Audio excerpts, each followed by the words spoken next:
and Canelo Alvarez.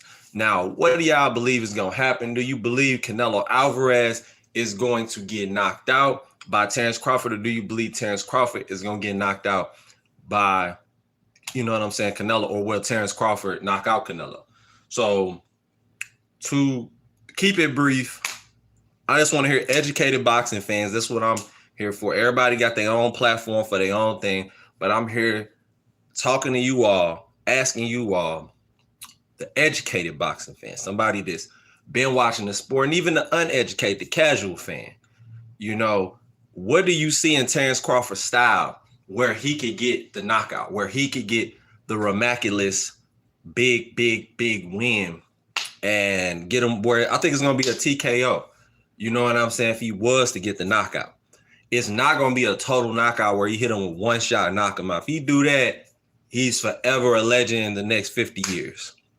People will be talking about Terence for 50 fucking years if he could pull that off. You understand what I'm saying? I need to know from y'all, the educated boxing fan, the educated boxing fan. I'm going to keep saying it. I'm going to keep saying it. From the educated boxing fan, what do you see happening? I'm waiting for y'all to get into the room. It's a hot topic. It's a hot topic.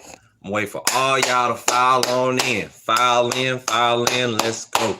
From the Midwest to the West, to the East, to the Southeast and beyond. Southwest and beyond. From the North and beyond. Northeast and beyond. Northwest and beyond. You know? Even if you out the country, worldwide with it. Because I got fans from all over the world. You know what I'm saying? That fuck with me. Been fucking with my channel for years. From Ireland, England, Yorkshire, you know what I'm saying? Wales, from the Philippines. I got Filipinos, you know what I'm saying? Mexicanos from all over, Puerto Rico. Miente. Y'all talk to me, man. Talk to me. What y'all got? What do y'all believe in?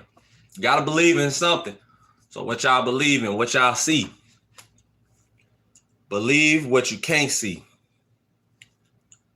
Believe less of what you can see and believe more of what you can't see. That's a big thing to think about.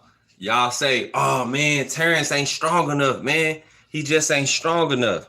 Show me where he ain't strong enough, where he boom, hit you with them long arms. Even Fernando Vargas' son said that dude is super fast and he hit pretty fucking hard. You know what I'm saying? So we gonna see. What's up? I see Gavit Gaming. What up? What up, Gavit Gaming? Y'all hit that like button. Hit that subscribe button. We going in. We talking boxing right now. We talking some good boxing right now. Let's get it. Let's get it. Come into the room. Hit that like button. Subscribe to the channel. Let's go. Let's go. I'll be right back. Subscribe to the channel. That like button.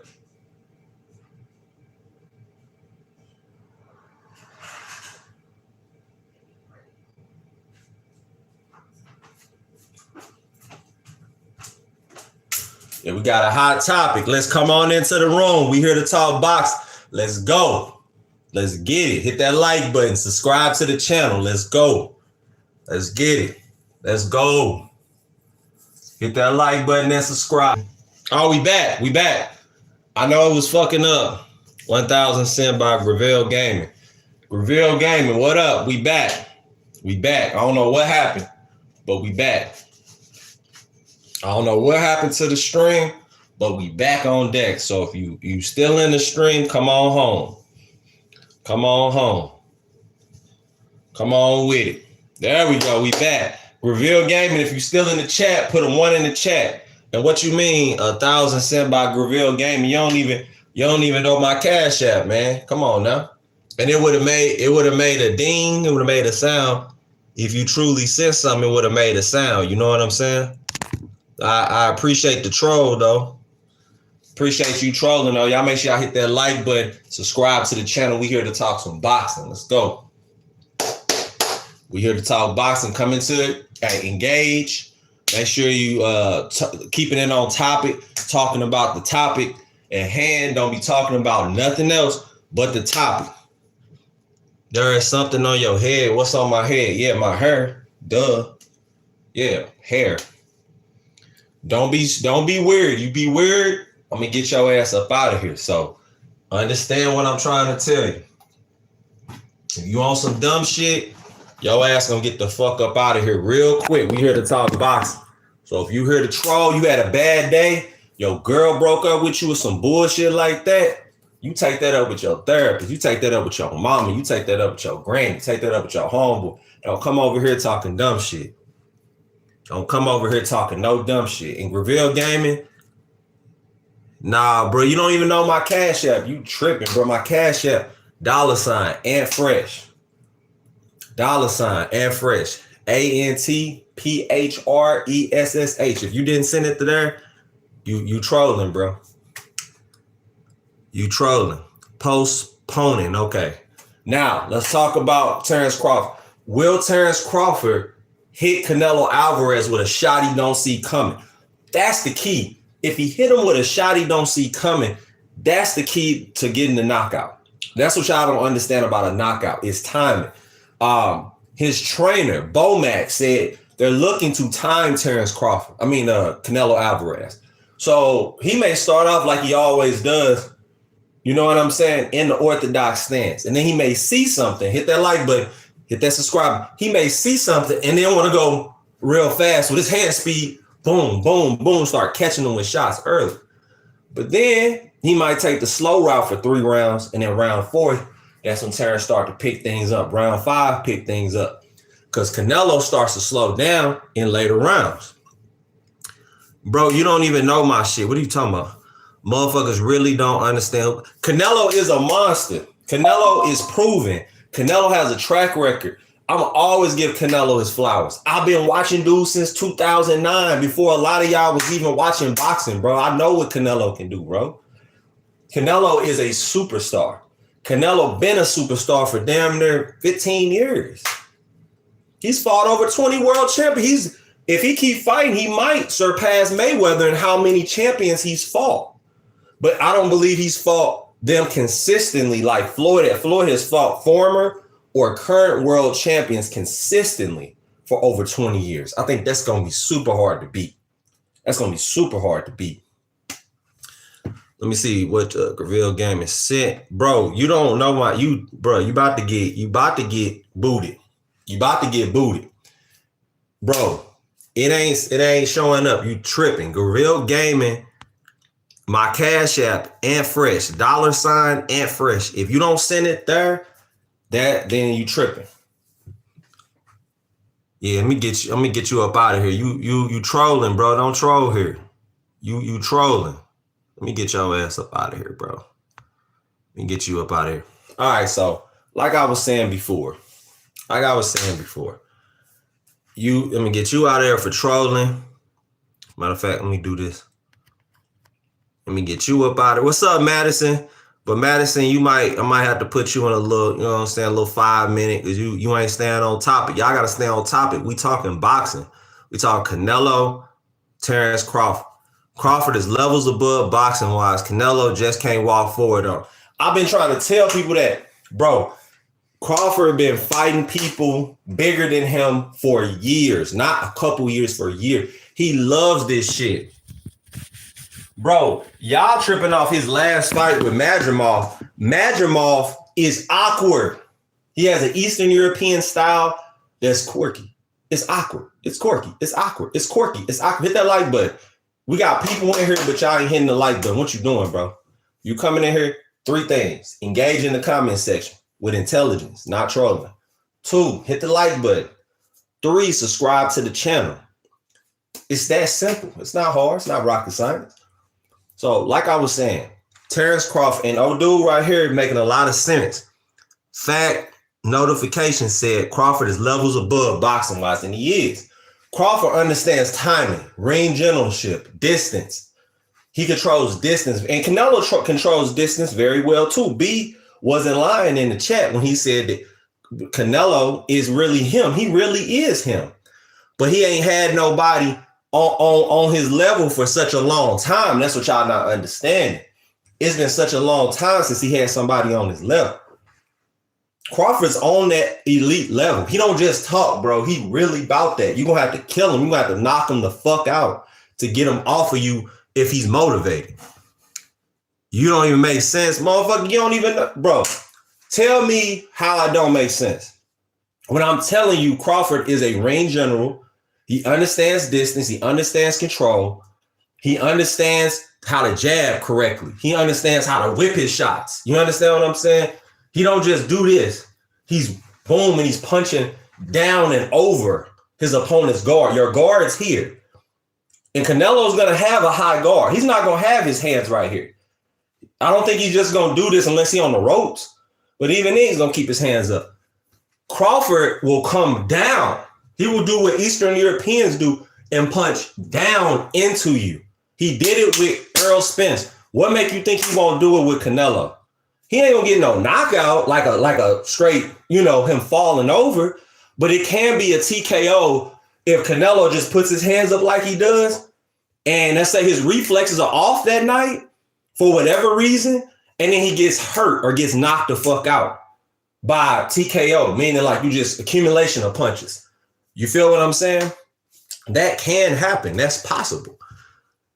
It just don't seem possible because Canelo been fighting for damn near 70 fights and ain't nobody put him on Queer Street besides Miguel Cotto brother. And we all know that's ancient history. That's a long time ago. That's a long fucking time ago. You feel what I'm saying? Y'all hit that like button, bro. We got 27 people in here, only 3 likes, man. Hit that like button, hit that subscribe button. What we doing? Come on, what y'all doing, bro? And Canelo, him. If you believe in Canelo so on fight night, we gonna bet. We all gonna bet, bro. $50. I know y'all got $50 unless you broke. If you ain't broke, put $50 up at least. Put at least $50 up. My Cash App and Fresh. I will pay you. I got bread. I will pay you. If Canelo win, I believe Crawford gonna win though. I'm telling you right now. Crawford ain't fought nobody. Man, y'all keep talking about he ain't fought nobody, bruh. He not scared of the moment. Y'all think he gonna get in this big moment, this super duper megastar moment and just fold. Y'all think he just gonna pull a Devin Haney versus Ryan Garcia. That's what y'all thinking, right? Come on, bruh. He ain't no Ryan Garcia. We gonna bet Jay Marquez. I'm a huge Canelo fan, but I think and I believe Crawford is just this much better. Now, this is the thing. I could lose my money if Crawford fuck around and he sit in the pocket too long and he throwing combinations like he did with Gamboa, and then boom, because Canelo cold with that left hook. Canelo bring it down here, boom, but he do it in such a slick way. He'll boom, boom, boom, wait for you to throw your punch, and right in between, bam, hit you with the left hook. Boom, Crawford goes down. Depending on where he got hit at in the head, back of the head, side of the back of the head, where your equilibrium get thrown off, or even right here by your eyes, your equilibrium can get thrown off. And if he gets done like that, Canelo will finish him and knock him out like he's done Caleb Plant, Kovalev, and others. So it can happen. I'm not saying it can't happen. Crawford, I don't think, has fought in little gloves with anybody that size. So it is possible that Canelo can knock him the fuck out. That's possible. Hit that like button, hit that subscribe button. We here. The Mexican G said Crawford ain't Mayweather. He has flawed defense and he gets hit off. I agree. He do get hit more than what I expect him to get hit, especially being such a wizard with his offense. His defense is leaky. But I'm going to say this. If he does do the running around, the Devin Haney running around for 6 rounds just to figure Canelo out, and then start putting it on him, that might be the right strategy. But just running at him early, doing what he did to Earl, some people think he's going to do that. If he does that, he's a legend. He's going to win over all the Mexican fans that are against him. I promise you. Those Mexican fans will either be crying because they're just such big Canelo fan, they can't believe he got stopped or lost real bad, or they're going to be super fans of Crawford after that. So it just depends on what is going to happen come fight night. But I'm telling you, I'm willing to put some money down. I believe boxing is the theater of the unexpected, like I always say. But Crawford has the intangible. He has why you think Canelo has gotten Jaron Ennis to spar with him? He ain't never done that before. Canelo ain't never done that before because he know Crawford's a threat. He's like, okay, this dude is a killer like I'm a killer. This dude crazy like I'm crazy. And we all know in the street, you come from the streets like I do, you know a motherfucker that's crazy. And if they the same crazy as you, unless you just like that, you gonna tread lightly. You gonna be on point. You ain't just gonna, you know what I'm saying? Go head up. Just to be going head up. Let me see here. When you know somebody just as dangerous as you, he going up three-way. Hey, if you go off logic, the Mexican G, you are correct. Logically, yes. That's crazy. What he's doing is insane. Like, I don't think he's getting enough credit for what he's trying to do. Like, if he pulls this off, man, you're going to hear the best boxer of all time. You're going to hear all type of shit, you know? And it's valid. All those conversations will be valid. If he beat Canelo, and Canelo's still in his prime, there's another thing, too. If Crawford wins, I don't want to hear none of y'all talking about, oh, he's not in his prime. Why you fight him when he's too old? I don't want to hear none of it. And that's the same thing with Canelo. If Canelo win, I don't want to hear Crawford was old. I don't want to hear Crawford was 37. Age don't mean shit if you got this together, you got this together, and you train, and you box, and you got your power. Both of them still got their power. They got their speed. They at their peak, they apex. Give whoever wins their credit. I don't want to hear no excuses. I don't want to hear no excuses. I'm telling you, I don't want to hear no excuses. I heard he's been sparring with Ennis bros since back in the day. See, I haven't heard that, but maybe he has, you know. I just saw the pictures of them smiling with each other in this training camp, and I just never seen that before. Crawford will dominate early, but all that extra weight will slow him down. The Mexican G got a great point, y'all. That extra weight, I don't think Crawford has been in a 12-round, high stakes, mega fight on Netflix, hundreds of millions of people watching with extra weight like that. That may be the determining factor, is the weight. Your weight does matter. Like me right now, I'm overweight. I'm not near where I'm supposed to be at. You know what I'm saying? For me, I'm overweight. I'm 180 something pounds. I'm used to being 175, all cut up, solid. You know what I'm saying? Right now, I'm a little bit on the hefty side for me, because I like to be fast. I like my speed to be on point. You got to understand what weight you are most effective at, and that's where you're supposed to box at. Being effective is key. It don't matter how many muscles you got. It don't matter how fast you think you are. If you can't put this with this, it don't matter. You have to believe in both. Your mind has to be sharp. Your spirit got to be sharp, and your conditioning got to be right. That's the key. Giacone B, what up? I can't wait too. Who you got, Giacone? Right now in the comment section, put who you got. Put who you have in the comment section right now. Do you have Crawford or Canelo? And then we're going to get to why. Hit that like button. Subscribe to the channel. Let's go. Let's go. We getting closer and closer to fight night. 2 weeks away. We 2 weeks away. What's up? Let's go. All mi gente. Let me see all mi gente in the comment section. Let me get your dumb ass up out of here. You got to go. Let's see here. Yeah, in the comment section below.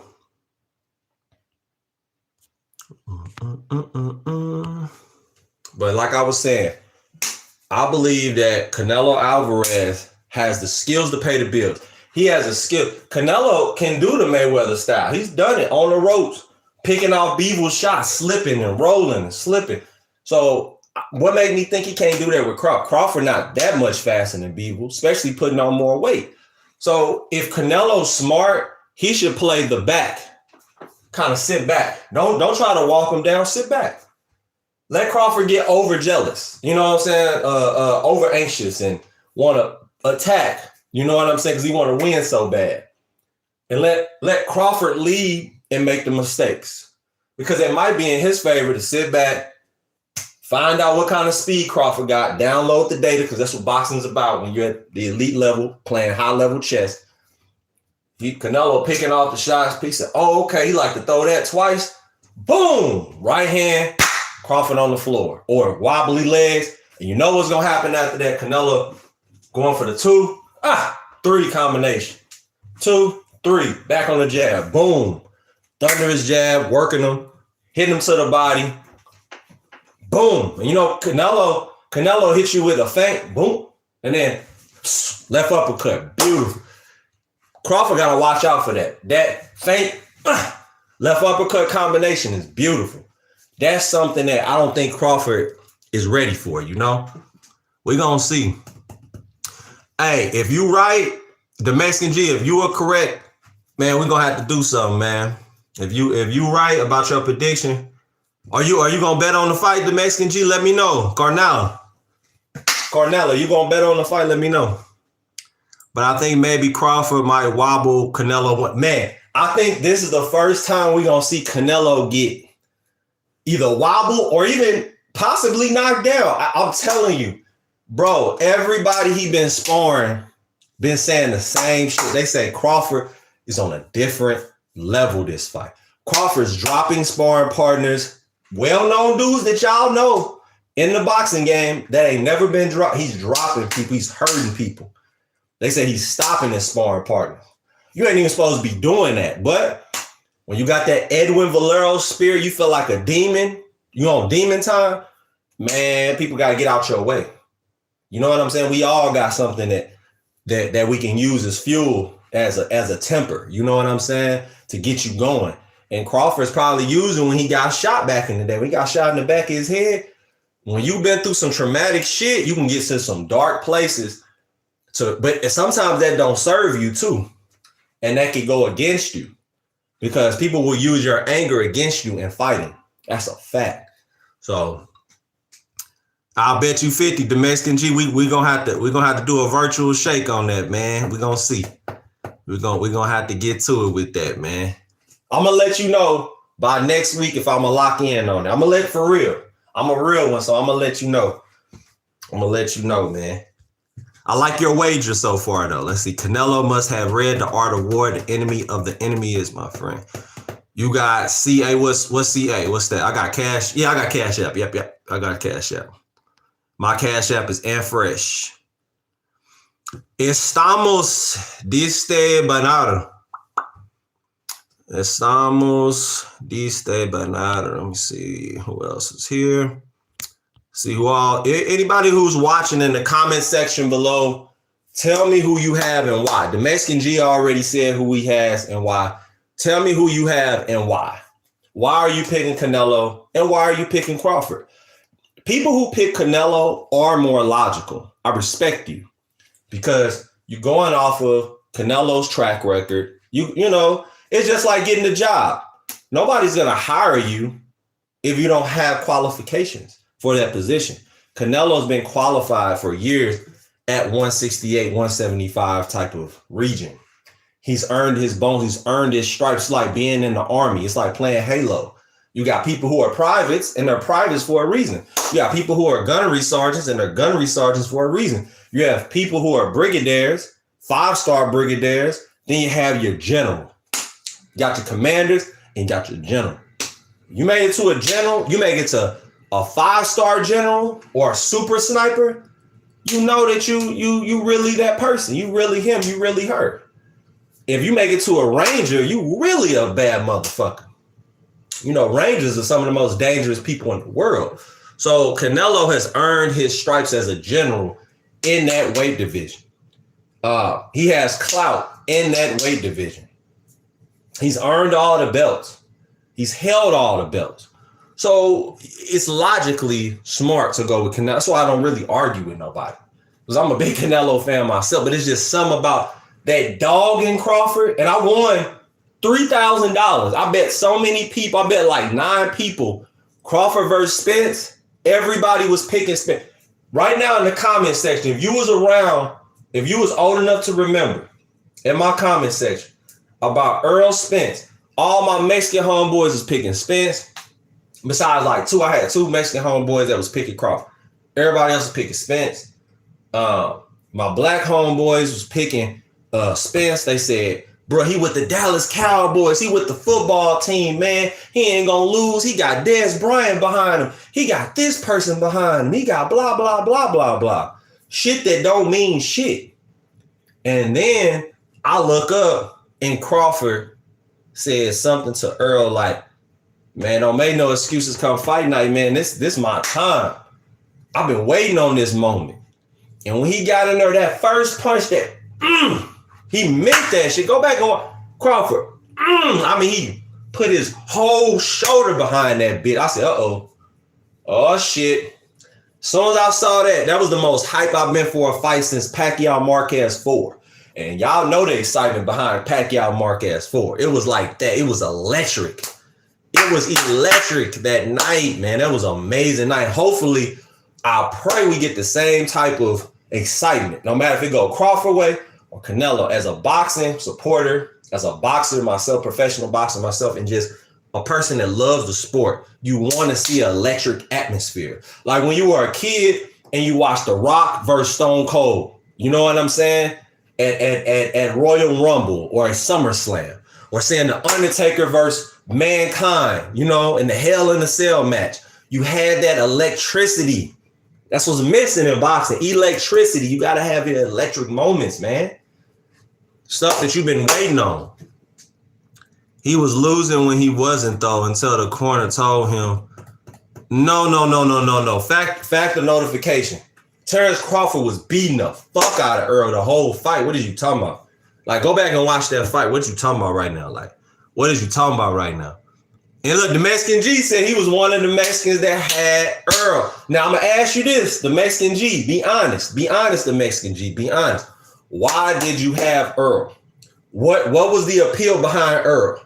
Bigger, too big. Earl walked around at 180, 185, remember? Too strong, too much skill. People said Earl been in the Olympics. Earl went to the Olympics. Earl went to the Olympics. He's an Olympian. He traveled all around the world, blah, blah, blah. Earl be knocking people out to the body and sparring. Earl gonna fuck Terence up. Terence too skinny, too little. He too skinny, too little. And y'all learn it ain't about the size of the dog. It's about the heart of the dog. Let me say it again.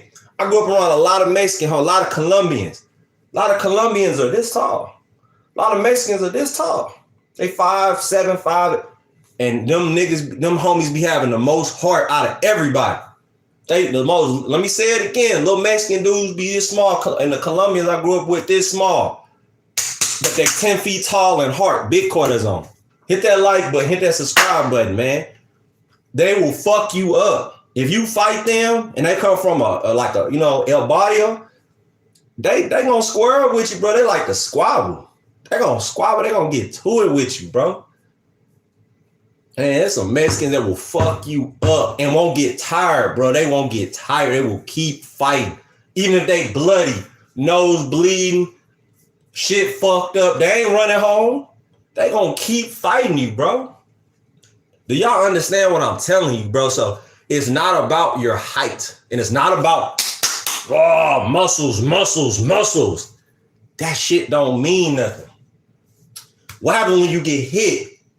You know what I'm saying? Like, that changes shit. And Earl, let's keep it real. He is tough, but he ain't never been hit by nobody like that. Let me say it again. He's tough, but he ain't. Now I don't give a fuck about that car accident shit, too. Motherfuckers have been in cars that have been shot. Man, if you get hit the right way, your nervous system go crazy. And that's what happened. He got touched. Terence is very, very, very smart. He don't punch just to punch. He's punching you here. There are 75,000 nerve endings in the jaw alone. The chin, even more, 90,000 nerve endings in the chin. If you get hit with just 2.5, 4 pounds of pressure right here, night. Light switch turned off. Just like that. Just like that. I ain't seen some of my Mexican homeboys, they boom, getting hit. I'm like, damn, it's over. He getting fucked up. All it takes for the dude to back up, got his chin up in the air. My little Mexican homeboy dipped his knees down. Boom. Dude, hit the concrete. Out. Knock the fuck out. Because all it takes is a couple pounds of pressure, bro. I'm telling y'all what I know. Let me get your ass, Sammy, man. Let me get your bitch ass up out of here. Get your bitch ass on. You over here talking dumb shit. Bro, I've been boxing for hell. What the fuck is you talking about, bro? I mean, man, anybody that know me, bro, y'all know it's been like 14, 13 years I've been on this bitch. Like, man, I've been doing this. Get him out of it. What's up, Scissor Hands? What's up with you, man? Listen, I'm big on the jab. Canelo and Crawford both got an excellent jab. I'm big on being versatile. Terence Crawford can go southpaw and just start throwing them overhand, left uppercuts, hooks. But then Canelo got that beautiful defense, hip movement. Canelo all here with it. Great hips, like he's salsa dancing, like he bachata dancing in that motherfucker. Canelo is amazing with the hips, and he'll sit right in the pocket. So I want to see what Terence does when Canelo bring that out his bag. So Canelo gonna have to bring all the tool bag, like he did with Miguel Cotto. Y'all know I'm a big Cotto fan. I'm a huge Miguel Cotto fan.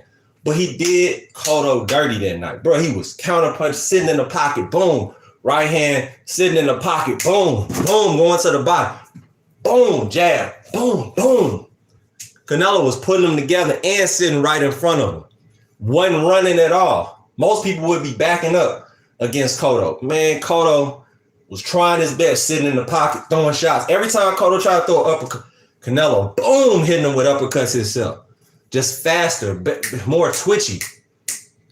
So I'm telling you, Canelo can be surprised, won't be surprised. Spence wasn't the same. Thank you. At least Big Billy-O kept it real. Yes, Spence wasn't the same. Hit that like button. Everybody in the chat, hit that like button, hit that subscribe button. We got educated boxing fans in the chat. You ain't came into the right place, man. We got people that understand the sport of boxing. So if you understand the sport of boxing, come into the chat. If you don't, and you a troll, you know what's gonna happen. Get your ass up out of here real quick. I'm gonna have to cancel your fucking contract. Crawford beat a hurt Spence. I get it, but bro, I understand that. But y'all wasn't saying that shit until he got his fucking issue. Everybody, listen, I will go back to my videos. I will show y'all.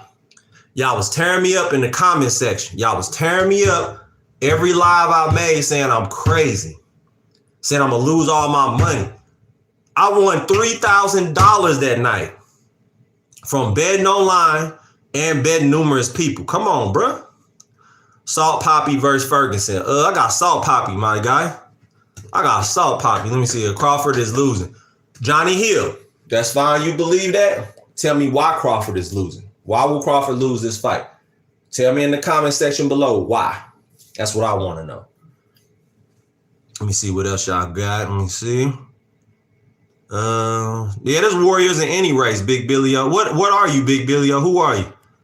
You know, you black, white, Mexican, what are you?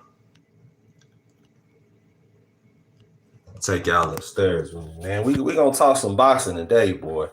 Let me get some water. We gonna talk some boxing today.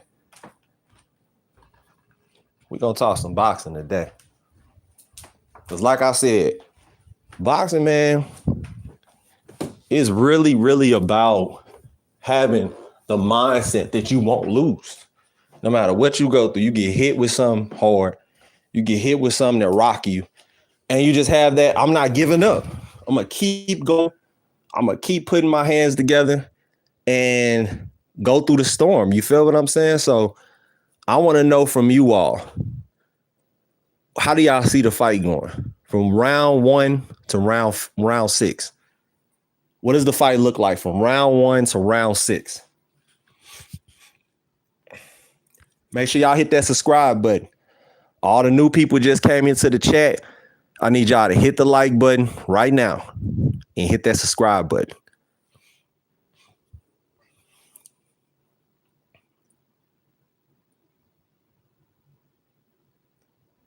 So you believe it's going to be a 30-year-old, I think 30 to 35 years ago was the Meldrick Taylor versus Chavez fight. So you think it's going to be a replay of that? That's what you believe, William. And William, make sure you hit that like button and subscribe to the channel.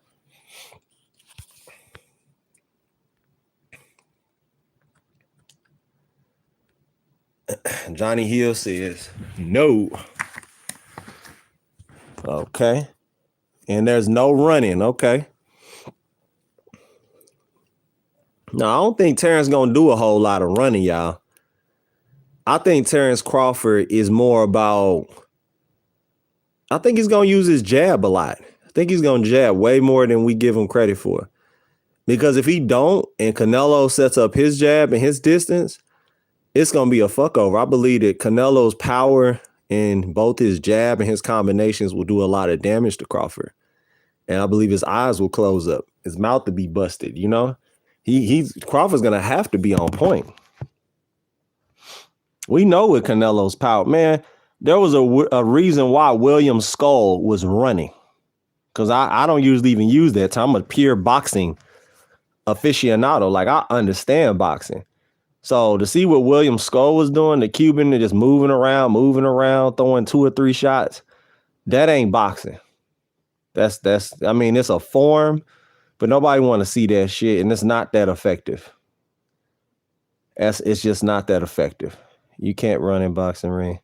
If a fighter is able to elude his opponent all night, then he needs to learn to cut off the ring. I agree. Big Billy O making a lot of sense. I agree, but come on, man. Come on, y'all. Hit that like. We got 26 people in here, only 8 likes. Get the likes up, man. Get them likes up. Hit that subscribe button as well. Crawford's jab is underrated. Sure, he dropped Kell Brook with 1 when he was losing. Yeah, big difference between running and utilizing foot. That's right. The Mexican G said utilizing footwork. Listen to the Mexican G. There's a reason why he is I tell y'all this every single time he pops up in the chat. He is the leader of the chat because he's the most educated in the chat. You don't even hear people say utilizing footwork. That's an excellent breakdown, the Mexican G. That's what I'm talking about.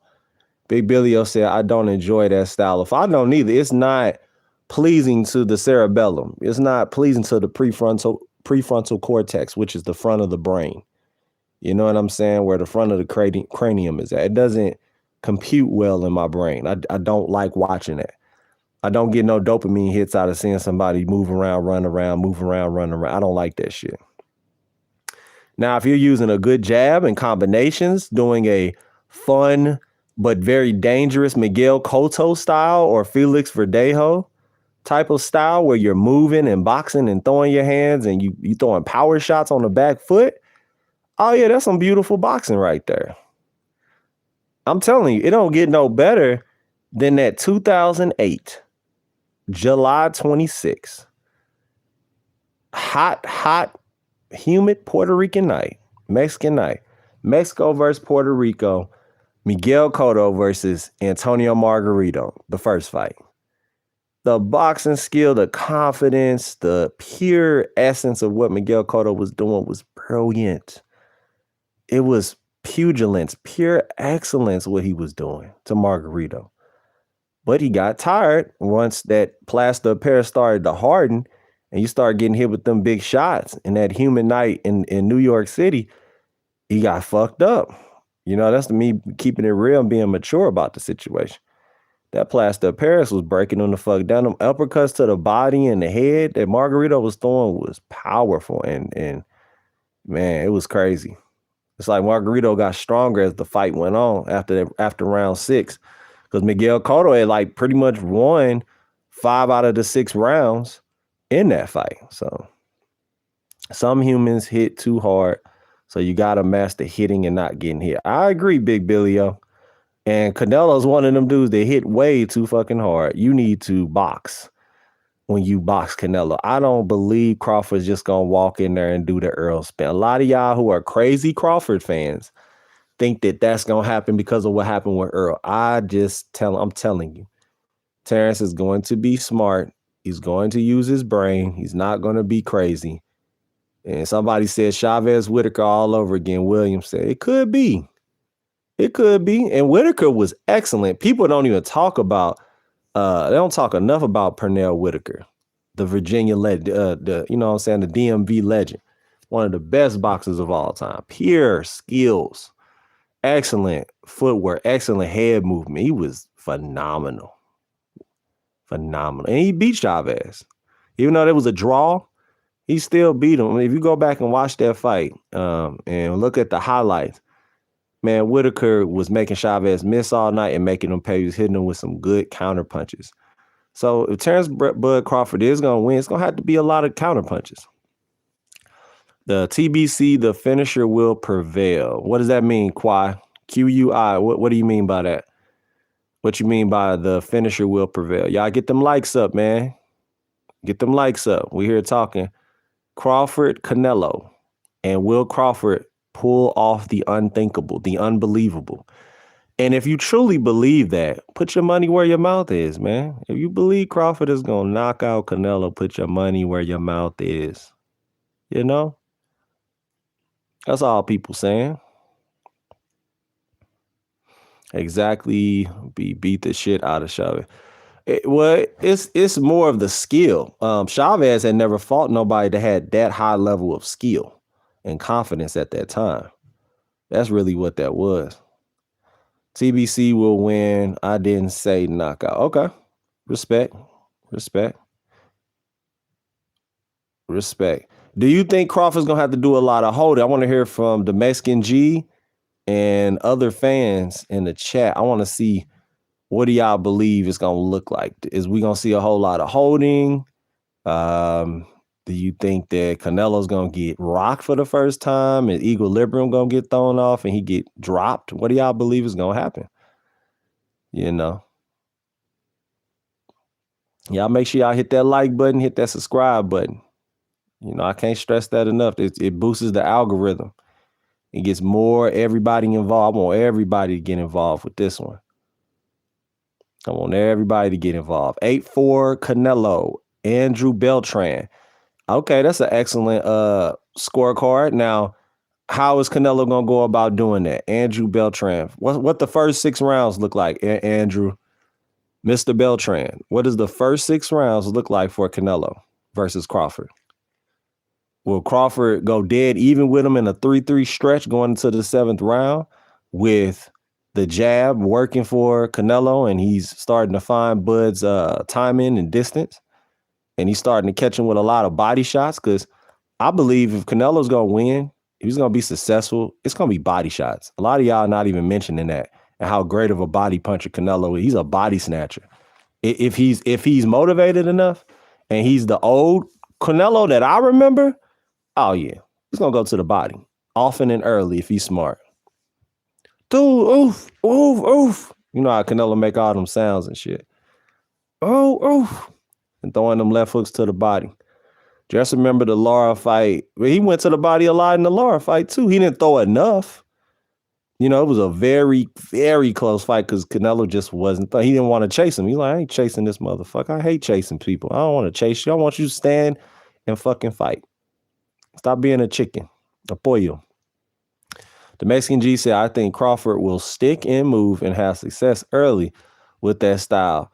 Take out a lot of energy, especially with the extra weight. He will stop moving and Canelo will walk him down. That's an excellent breakdown. That might really happen too. Let me read that again. I think Crawford will stick and move and have success early with that style. Take a lot of energy, especially with the extra weight. He will stop moving and Canelo will walk him down. Did y'all hear that? That's an excellent breakdown. Good job, the Mexican G, like always. King Chapo 559 says Canelo is going to pressure him, buzz him in 5, and then Crawford is going to get on his bike. Okay, it's a good breakdown too. These guys got some good breakdowns today. I mean, you guys are on fire.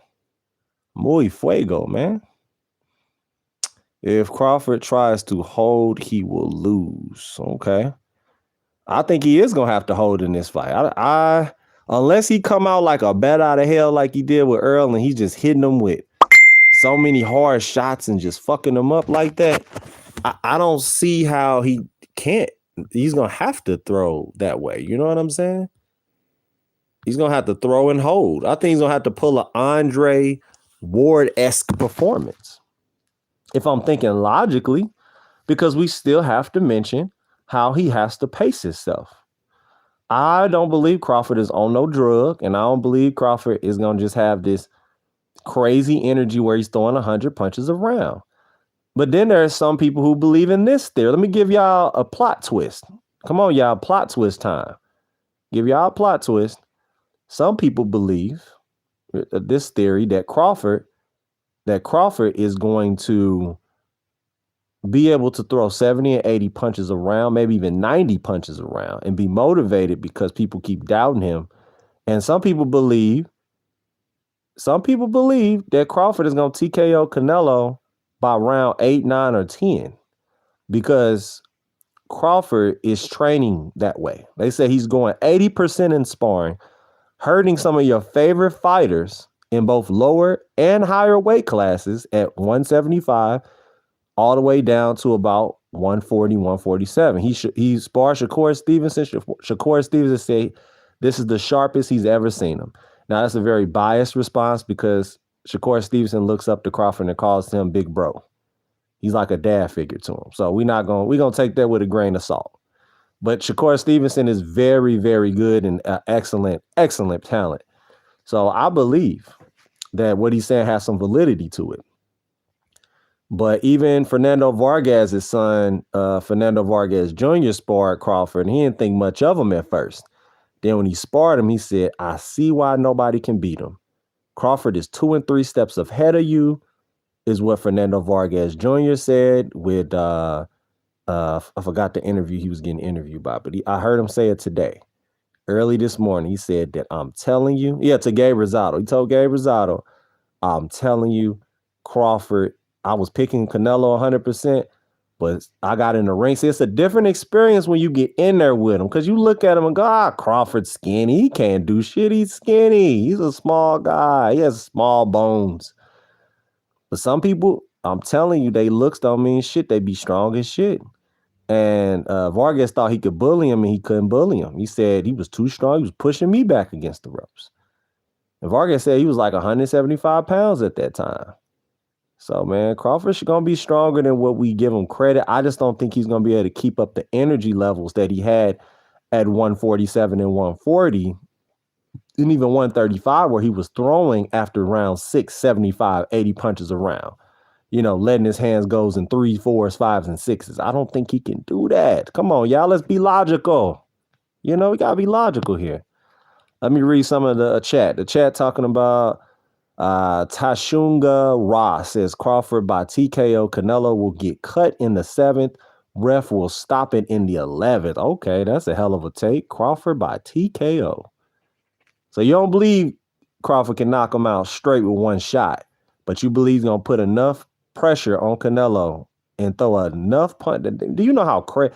Boy, if that happens, Mr. Ra, if that happens, that will shut the boxing world down for months and months to come. People are going to go, what? All they're going to talk about is what Crawford did to Canelo. That's all you're going to hear. If he TKOs Canelo, man, that's like some Mortal Kombat shit, man. Like, he's going to shake up the world. Don't shake up the world. Muhammad said, ain't no one knocking out Canelo. Muhammad being logical, or maybe he's not being logical. We going to see come fight night. Andrew Beltran said, I'm thinking Crawford first 3 for sure. Then Canelo will start landing body shots to slow him down and become more successful upstairs. I hope for a great fight. But yeah, I got 8-4 Canelo, 7-5 Canelo. Okay, very logical. Can't even argue with none of that.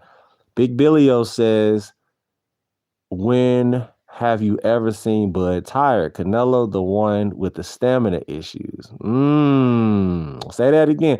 When have you seen Bud tired? Canelo, the one with the stamina issue. Hit that like button, y'all. Hit that like button and subscribe. I am George McNamara.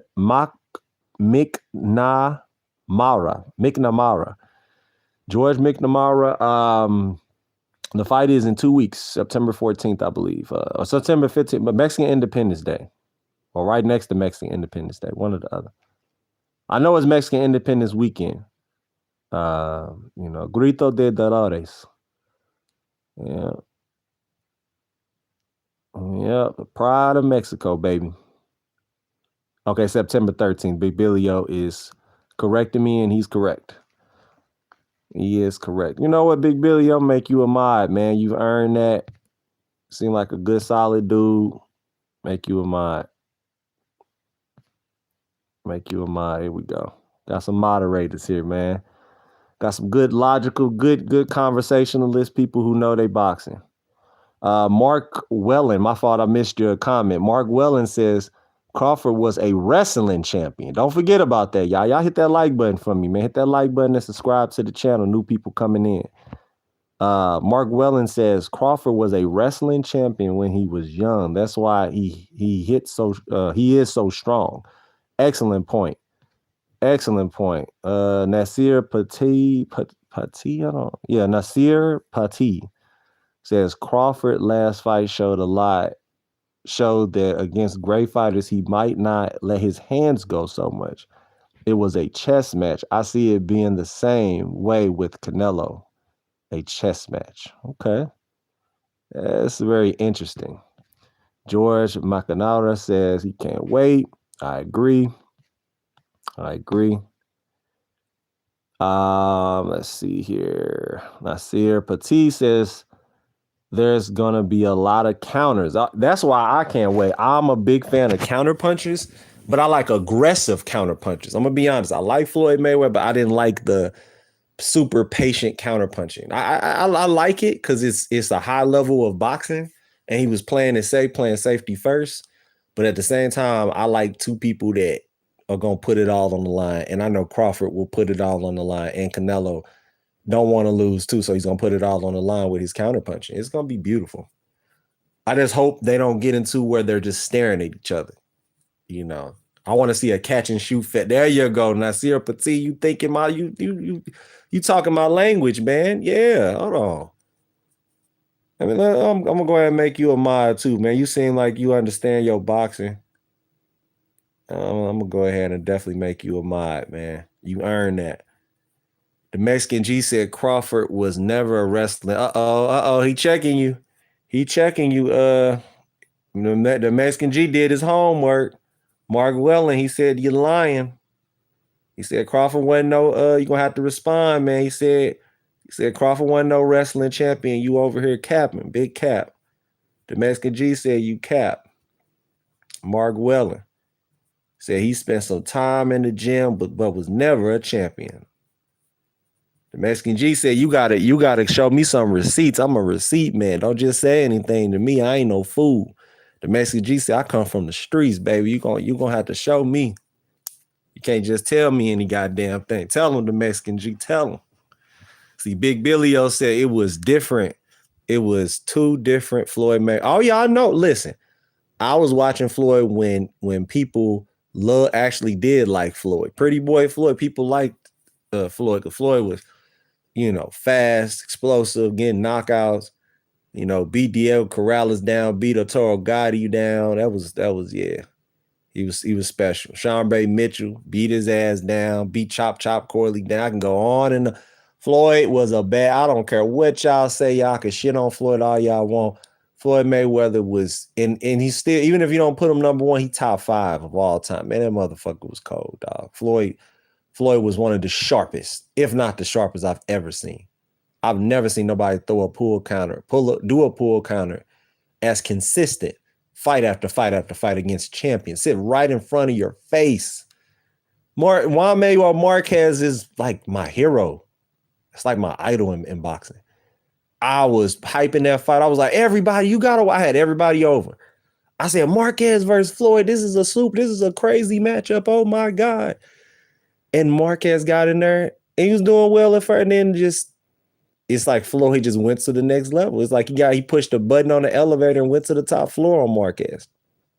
Marquez got frustrated throwing all type of shots, tried to throw an uppercut, tried to throw the right hand. Floyd pulled back, made him miss by, a hair. A hair on his chin, and then counter, hit him with the right hand. That was a highlight the HBO show for years. Floyd is special, and he will always be in a aura light when it comes to skill. You might not like him as a person, whatever, because he throws money around. But when it comes to the fucking skills, when it comes to the sport of boxing, he's a fucking living legend, man. Come on. Quit playing with Floyd Mayweather, man. Come on, man. You might not like him for whatever reason. You got your reasons, but he was and Floyd he told Victor Ortiz to his face, I understand you powerful. And I understand you love your power punching style. But if you can dish it, you better be able to take it. I'm telling you, come fight night. If you can dish it. And that's a story, that's a testament to life. If you can dish it, you better be able to take it. A lot of y'all can dish it, but you can't take it, man. You gotta be able to take it. It took a book to give Floyd his first. I'm telling you. Nasir Petit, true, but a low calculated pace is not hard to keep up with. I agree. Floyd was a bad boy, pretty boy. Floyd was him. I'm telling you, life is good. You know your boxing, you know. See, if you ain't no hater, if your life is good and you got your shit together, you got your wife, you got your kids, and you got your shit together, you ain't got no hating heart. You ain't gonna hate on Floyd. People who hate on Floyd are losers. People who never got their shit together. People angry. They constantly been humbled. They wife cheated on them with the mailman. They homeboy backdoored them, stole all his money. Wife stole all your money, drained your bank account, and ran away from you. A gambling degenerate, somebody that gambled and bet against Floyd for 25 world title fights, and you never got your money back. Those are the people who are so angry and say, run, Floyd, run. I hate Floyd Mayweather. Run, Floyd. Those are those people. Degenerate people who never got their shit together. Me, I'm a winner in life. I'm always have my shit together. I got a fucking insane type of motor inside of my soul. You know, I've been at the lowest of low in my life, and I've been at the highest of highs, and it's important to have balance. You know what I'm saying? I feel like with boxing, Canelo is so special and been on top for so many years because he has a great balance. He has a good wife. You know, his kids are awesome, family awesome. You know what I'm saying? His family humble. They all got their own businesses, all the men in his family. I'm just happy to see Canelo shine. Like, a lot of people don't like Canelo, say he's an arrogant motherfucker, but I think Canelo's a dope story. You know, he was out there with his, I think he said a hot dog cart, or he was selling ice cream or some shit for years. You know what I'm saying? That's humble beginnings, man, to be just out there hustling, you know what I'm saying, with your little cart, you know what I'm saying, like your elote cart. So to have that type of upbringing is real. A lot of people think Canelo, because he's a white boy, you know what I'm saying, him being Irish, having Irish ancestry, they think that he automatically rich, because that's what people assume when they see white skin. They think that you got money, which that's so ignorant, because there's so many Mexicans that are light skinned that are poor in Mexico. So, but we ain't gonna get on all the skin color issues and all the dumb shit. We're gonna keep it boxing. Terence Crawford, I love his story as well, because him coming from, Omaha, you ain't supposed to be shit. Like, I'm from the Midwest, but got Cali roots and got Miami roots. That's why I say I grew up with Colombians and I grew up with Mexicans. So a lot of people in St. Louis, they're losers. I'm just keeping it real. Like, a lot of people don't make it out. Like, they die in that fucking city. Like, they don't ever amount to anything. Like, they just don't. They're drunks. They be at the fucking liquor store all the time. And it don't matter your race. You could be white, black, Mexican, whatever. Like, a lot of people just don't have that dog in them.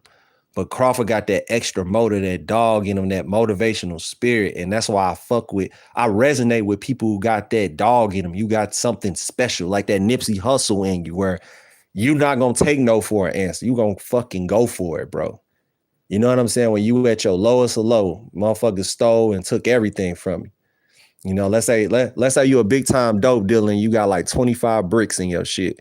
And then the cops come and they take all your shit. They seize your vehicle, your house, your studio, everything. And you got to build everything back from scratch. And you had to pay for a lawyer, so you didn't have to serve all that time. Or you do have to, you know what I'm saying, sit down for a while, take a vacation, then you come back and got to rebuild yourself. Some of the coldest hustlers were people who served 5 or 10 years plus in prison. They got out within 6 months. They turned into a 6-figure person or a millionaire. So anything possible, man. Anything possible. Anything is possible. Sounds like my brother don't want to work. You can find him on the corner, drunk, panhandling. Every fighter that gets caught cheating, it taints their career, in my opinion, because it's like, how many times did you not get caught? Andre says, I'm a new subscriber. I appreciate you, Andre. Appreciate you, man. Thank you for subscribing. Hit that like button. Let's see here. Nasir Petit said those like his dog rounds. It could be low, but what's going to happen in rounds 7 through 12? Okay. Some good conversation going. Floyd did bring the hate on himself. I agree. The Mexican G, you make a big points there. He did bring a lot of the hate because everybody just don't like all that arrogant shit and throwing money all around. People don't like that. People like humble people for the most part, you know. So I definitely understand it. Sounds like my brother don't. So when the Mexican G, when you said sound like my brother don't want to work, you can find him on the corner. Who you talking about? Panhandling. Who you talking about specifically? You find him on the corner panhandling. Oh, you talking about your own people. Yeah, man. Be like that though, bro. Like, I ain't seen so many people got all the potential in the world to be something, but they just don't want to get out of bed or they don't want to get out their situation. They don't want to get out their city and make some of themselves. You got to make some of yourself, man. You a man. Ain't nobody coming to save you. Ain't nobody coming to hold your hand. I don't give a fuck if your daddy is in your life or your father is in your life. He can't hold your hand forever. He can't keep buying you a car every time you crash your car. He can't keep every time your girl come and key your car, he go get you another car or get your paint job done for you. Know, you got to put on your own boots, put your work boots on, get your axe, get your shovel, and get to work, man. You got to get to work. Big Billy said, anytime you're flamboyant and black, it's a problem. Ooh, okay, you getting deep with it. But everybody love Conor McGregor. I ain't gonna say everybody love. There's people that hate Conor McGregor. I know black, I know Irish people that can't stand him. I know Mexican people that don't. I don't think that's a race issue. To be honest, hit that like button for me, y'all. I don't really think that's a race issue. I think that's just there's people in life like this. A lot of people go off of how you're raised and go off of life experience. If you grew up around 9 motherfuckers who flamboyant, and it don't matter. I know some Mexicans who are super flamboyant. I grew up around what is called, el pistoleros, banditos. Banditos are very, very, very flashy. Viva la tres animales. Like, I grew up around some guys who don't play. And they very, very, very slick with it. They slick talking. I go around some Mexican pimps. They got the long boots with the curled up thing in the front. Y'all know what I'm talking about. Them rattlesnakes or crocodile skin boots with the long, very pointy ends. Y'all know what I'm talking about. And it's like rolled up. If you see a dude like that with a silk shirt on, a $500 Tom Ford Armani slick a silk shirt on, Louis Vuitton slick shirt on, with some slacks and a big ass belt, Louis Vuitton belt, and he got a cowboy hat on, you better be careful. That bandito will put your ass down. I ain't seen my Mexican homeboys have 24 karat gold guns, all that shit. So, bro, I'm telling you, like, it ain't a race thing. It's about, like, it's a El Barrio thing. Like, it depends on how you was raised. Like, what's your influence, you know? Is Conor ghetto too? I'm gonna throw it out there. Conor is a ghetto Irish white man. Let me say it again. Conor McGregor is a ghetto, very ghetto, very ghetto. I don't give a fuck if he do got $600 million. The motherfucker ghetto. Ghetto is all hell. Ghetto. And I don't hold back. One thing about me, I'm not biased with shit. I'm gonna tell you how I see it. You know what I'm saying? If it's a fucking duck and it quack like a duck, it's a duck. I'm not gonna call it a fucking snake if it's a duck. It's a duck, bro. Come on. What we talking about? What we talking about here? T. Shonga Ross says, bro, Floyd knew what he was doing. He became a yes. I'm gonna say that too, the Mexican G. Floyd's a genius with marketing because he literally started making money after he left Bob Arum and he started being himself. He started making tons of cash by making people hate him. And that showed me how slow and retarded a lot of black fans, Mexican fans, and white fans are, because you're paying to see somebody lose that just won't lose. You know how frustrating that is to pay top dollar? You're paying $80, $90, $100 pay-per-views to watch this person lose. You're rooting on him to lose, and he just won't lose. That's devastating. That's going to send a lot of people into a deep depression. I don't know how people walk around like that. I don't carry hate in my heart like that. Because I'm one of them people, I'm more of a ninja. I'm more of a move in silence type. If I want to get you, I'm going to get you. I'm going to stalk you. I'm going to watch you. I got that old school 80s, 90s, Griselda Blancos, Rivy from Chicago, Colombian type of mentality. Maybe because I grew up around, like, I'm more into, man, I ain't going to get into my story, but just know if I want you, I'm going to get you. If you jump me and think I'm not going to retaliate, and I'm going to get everybody. And let's say there's 5 people that jump me. I ain't gonna cry and complain. I ain't gonna get on social media. I ain't gonna do nothing. I'm gonna get 2 of my guys together that I know think just like me, and we gonna stalk. We're gonna stalk. We're gonna go to all your businesses, where you work at, everything. We're gonna wait for the right moment, and we're gonna get you. And then I'm gonna leave it at that. So everybody move differently. You know, everybody goes off of what makes sense to you. Everybody goes off of what you know what I'm saying? What monetarily makes sense. And Floyd knew the hate was real. You know, the more people hate, the more money you make. So it's really that simple. How does Crawford win? Just want your analysis. Okay. Young Simba, my analysis with Crawford. If you're still in the chat, hit that like button for me first, Young Simba. Hit that like button for me. My analysis is Crawford is going to take his time. He's going to jab. He's going to jab, double jab, mix up his jab up and down, set up distance. And once he sees Canelo bite, meaning once he set that trap for Canelo, but Canelo's very smart. It's going to be very hard to set traps on Canelo, but it can be done. It's just many people can't do it or implement it or be successful with it. But when he set those traps and Canelo bites and he hits him, but that's the thing, he's going to have to take a shot. And that's what we don't know if Crawford can take Canelo's power. I still want to see if he can take. I must tell y'all this, and I mean this with all my heart. If Canelo punches him with his hardest punch and it don't wobble or knock out Crawford, he's going to get knocked out. He's going to get hurt because Crawford is crazy like that. He will take a shot, sit in the pocket. That's why Crawford's so exciting to watch. Sit in the pocket and land a shot. And land a shot. And land a shot. Terence Crawford's ability to punch and counterpunch the way he does makes him a threat. It makes him a threat. Mo Shy, what up? Floyd always cries about not getting his flowers. The Mexican G, you're right about that. I don't know why Floyd be crying about not getting his flowers when you created that beast. You created what is called a hate train. You created always remember in this life as a man, you create your world. You know, from even the first pioneers, from, you know, even with Native Americans, and they would fight. You know, I have Native in my blood, if y'all don't know this, and I studied Native American history. You know, people would steal each other's horses. They would steal each other's, or they would trade. Like you create your world.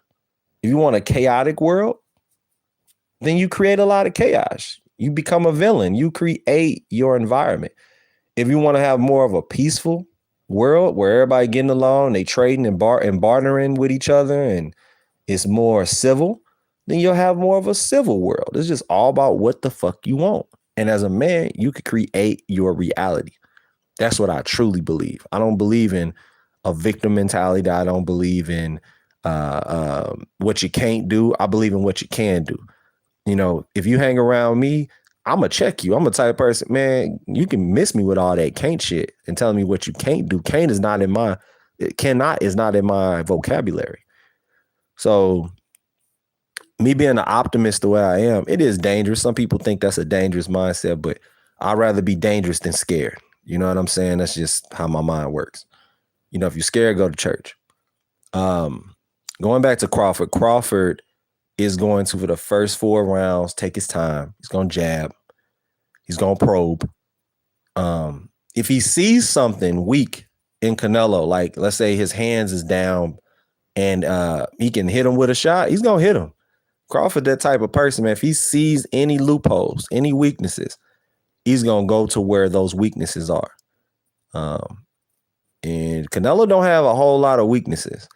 We saw some of them in the Bivol fight. Bivol exploited some, but it's not a lot to work with. Canelo, there's a reason why people don't go to Canelo's body. Triple G didn't even go to Canelo's body that much because Canelo does a great job of picking punches off, and he sees a lot of punches coming. That's why this fight is so interesting. Ascended Awakening Astral says Crawford TKO round 10. You can't just come in here yelling out stuff. Tell me why. I need you to tell me why. Ascended Awakening Astral. I think Crawford gonna make Canelo tire himself out and keep pace up. Okay. When you say he's gonna make Canelo tired, there's 3 ways he can do that. He can sit in Canelo's face and play, counterpuncher all night and pull guard, which is very dangerous to do, and tire him out that way. Or do you think he's going to tire Canelo out by making him, chase him? The Tom and Jerry type of mentality. Or the last but not least, keep him at a mid-range, and every time Canelo gets close, he pot shot him. There's 3 ways this can be done. There's 3 ways to skin a cat in this fight. Young Simba, let's see, Moshi says, height-wise, those looping overhead shots. Oh, yeah. Because I'm going to say this about Crawford. Remember what he did in the Jose Benavidez Jr. fight? Jose Benavidez Jr. used to give Pacquiao hell in sparring. He used to beat Pacquiao's ass. I got the videos to prove it back in 2008 and 9. Jose Benavidez Jr. know how to fight. He know how to box. He's fought some of the best and sparred some of the best. And I don't give a fuck about his leg being shot. He was doing pretty good with Crawford, even with a fucked up leg. And Crawford hit him with that uppercut in the late round. Crawford still has his power in the late rounds, like full-on power.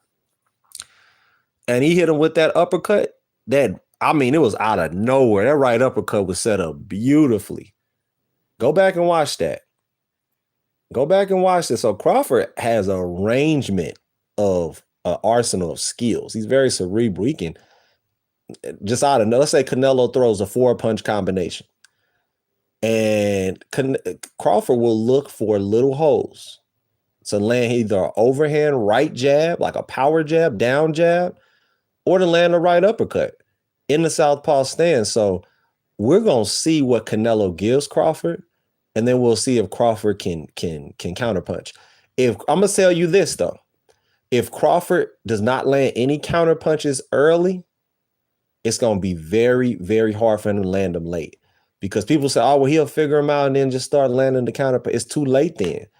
Counterpunches are so effective because it slows down your opponent.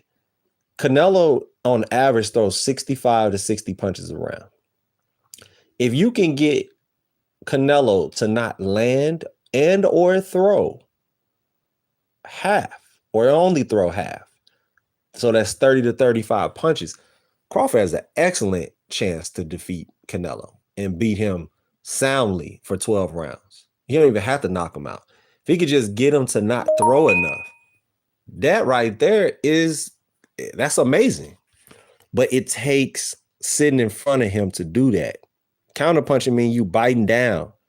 That ain't easy to do, especially against somebody as smart as Canelo or Triple G or Kell Brook, right?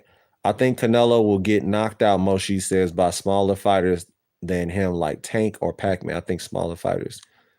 We'll see about that. We'll see. That's a good analysis, though. Height-wise, those looping overhand. Let's see here. Bud will either bite down or start reacting to feints. I'm gonna say this: if Canelo brings back those feints that he did in the Alfredo Angulo fight, look up Alfredo Angulo fight. That was one of Canelo's best performances. And look up the Austin Trout fight and look at those beautiful feints and counter-punching skills. If Canelo could be that sharp, I'm going to tell you right now, I don't know if Crawford has a chance. I'm going to say it again. If Canelo can bring back that A-plus level focus and intensity, because boxing is not just about having skills, but how intense you are. Are you making the other opponent weary of your style? You making them second guess themselves, making them not scared, but cautious is the word. If you can't make Terence Crawford cautious, it's a wrap. Ascended Astral says jab, feints, and punch, output and movement. Okay, I can go with that. Jabs is very important, so I'll go with that. Okay. What is Jerron Ennis saying about Canelo? I'm gonna have to look up that. I'm not sure. I'm waiting for him to get interviewed so I can make another video and talk about that. We're gonna talk about that. I'm glad you brought that up. What's the next fight you all would like me to talk about? What is the next fight you all would like me to do an analysis about? And I will definitely break it down to a science. Definitely break it down to a science. Young Simba says people quick to write off Canelo because of the Beevil fight, but it was a lot closer than people think.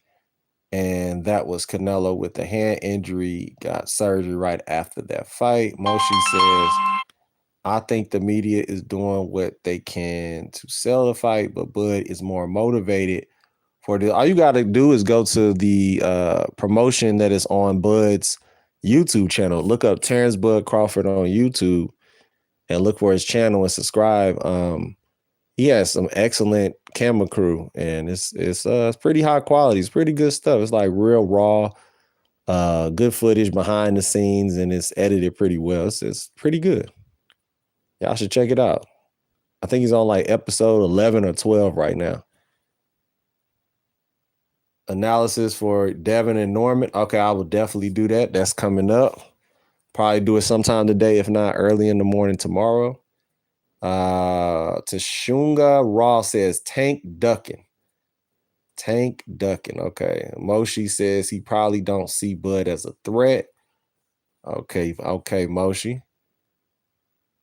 And see, that does play a factor. I'm glad you're bringing up the psychological part. If your corner and your people saying, you got this in the bag, go eat your, go eat your flan, go eat a piece of cake, go eat some pasta and just chill. Go on the beach and relax. You ain't got to worry about Crawford. He's too little. He's too small. So walk in the park. You're going to knock him out within 6. Come on, Canelo. If you pumping his head up in that way, that can backfire. So hopefully they're not doing that. Hopefully they're taking it as serious as, a big time threat, Like he needs to take it that serious and train at his highest capacity to get the best out of what he has left, because he's in his prime, but you don't want to fuck up your prime by not training correctly. Because a 12-round fight is still a 12-round fight. Big Billio says Tashunga Ra, I agree 100%. Talk about Tank. I'm going to talk about Tank ducking for sure. Because a lot of us have given him so much grace because, foster kid, and we feel sorry for him. And we would, we try as boxing fans, as boxing supporters, we try to look up and understand everybody else's trauma and where they come from, their background and all that. But listen, he's a grown-ass man, he's 30 years old. Fuck all that shit. Like, I'm more on hold his ass accountable, hold his feet to the fire. Dude, you ducking all the smoke. It's all smoke out here. We got Normans out here. You could go down in weight because he's a short, small dude. He like 5'3", 5'4". Man, you could go down in weight, make the weight, and go fight Ishida. I mean, not Ishida, but Inoue. Him and Inoue would have been a firefight. Man, skill versus skill, will versus will. I want to see him, tested. He got tested with Lamont Roach. Lamont Roach is a B-plus fighter, A fighter. He can fight. He can fight, man. He showed that. Confident, too. Good counter puncher, set right in the pocket. When Lamont Roach on his A game, he showed when he motivated. I just wish he would have threw more punches. I feel like Lamont Roach really missed the opportunity. He should have threw way more punches. He would have for sure won that fight. Because you got to take it from the champion. What's up with it, Connor? What up? Yo, yo, yo. Moshi said, I like to see Usyk. Okay, I'm going to talk about Usyk versus Ajit Kabayab. I'll talk about that. Check out the video I did yesterday about Usyk. Check out the video. Everybody in the chat, check out the video I did about Usyk, saying what's next and who's next for Usyk. Check that video out. Let's see here. So Young Simba says he's very motivated. He brought in Boots. Yo, yeah. Korean kid at 147, kid from Pro Box, all different attributes similar to Bud. So yeah, Canelo he better take it serious. Big Billy-O says another great fight nobody talking about is Christian Mbili versus Lester Martin. I'm about to check them out on the Bud versus Canelo undercard. I'm gonna check both out. I'm gonna have to give them a whirl. Y'all hit that like button and subscribe to the channel, man. And hit that bell notification icon so you can get all my boxing news analysis and updates, man. Tashinga Ross says he's ducking Roach. Francisco Emilio Hernandez. What's up, Carnal? Canelo takes all his fights seriously. He does, but I believe, like in the Bivol fight, I believe he trained hard, but I don't think he trained as hard as he could have. Or maybe Bivol is just that damn good. You know what I'm saying? It could be Canelo not playing. He better not be playing. I know.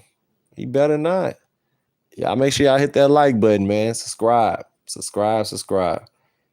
But yeah, Hernandez, man. Canelo. All right, so Hernandez, what do you believe is going to happen? If you can envision this fight from round 1 to round 12, give me a breakdown, a thorough breakdown from your intelligence standpoint of how Canelo will beat and defeat Terence Crawford.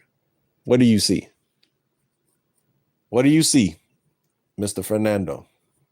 Or Francisco, correction. Chris Airbank Jr. versus Conor Benz. Okay. So is that fight going to happen? Is that confirmed? Ascended, Awakening, Astro, is that confirmed? And make sure you subscribe to the channel, Ascended, Awakening, and Francisco Hernandez. Subscribe to the channel. Tashinga Rob, subscribe to the channel. I appreciate y'all, man.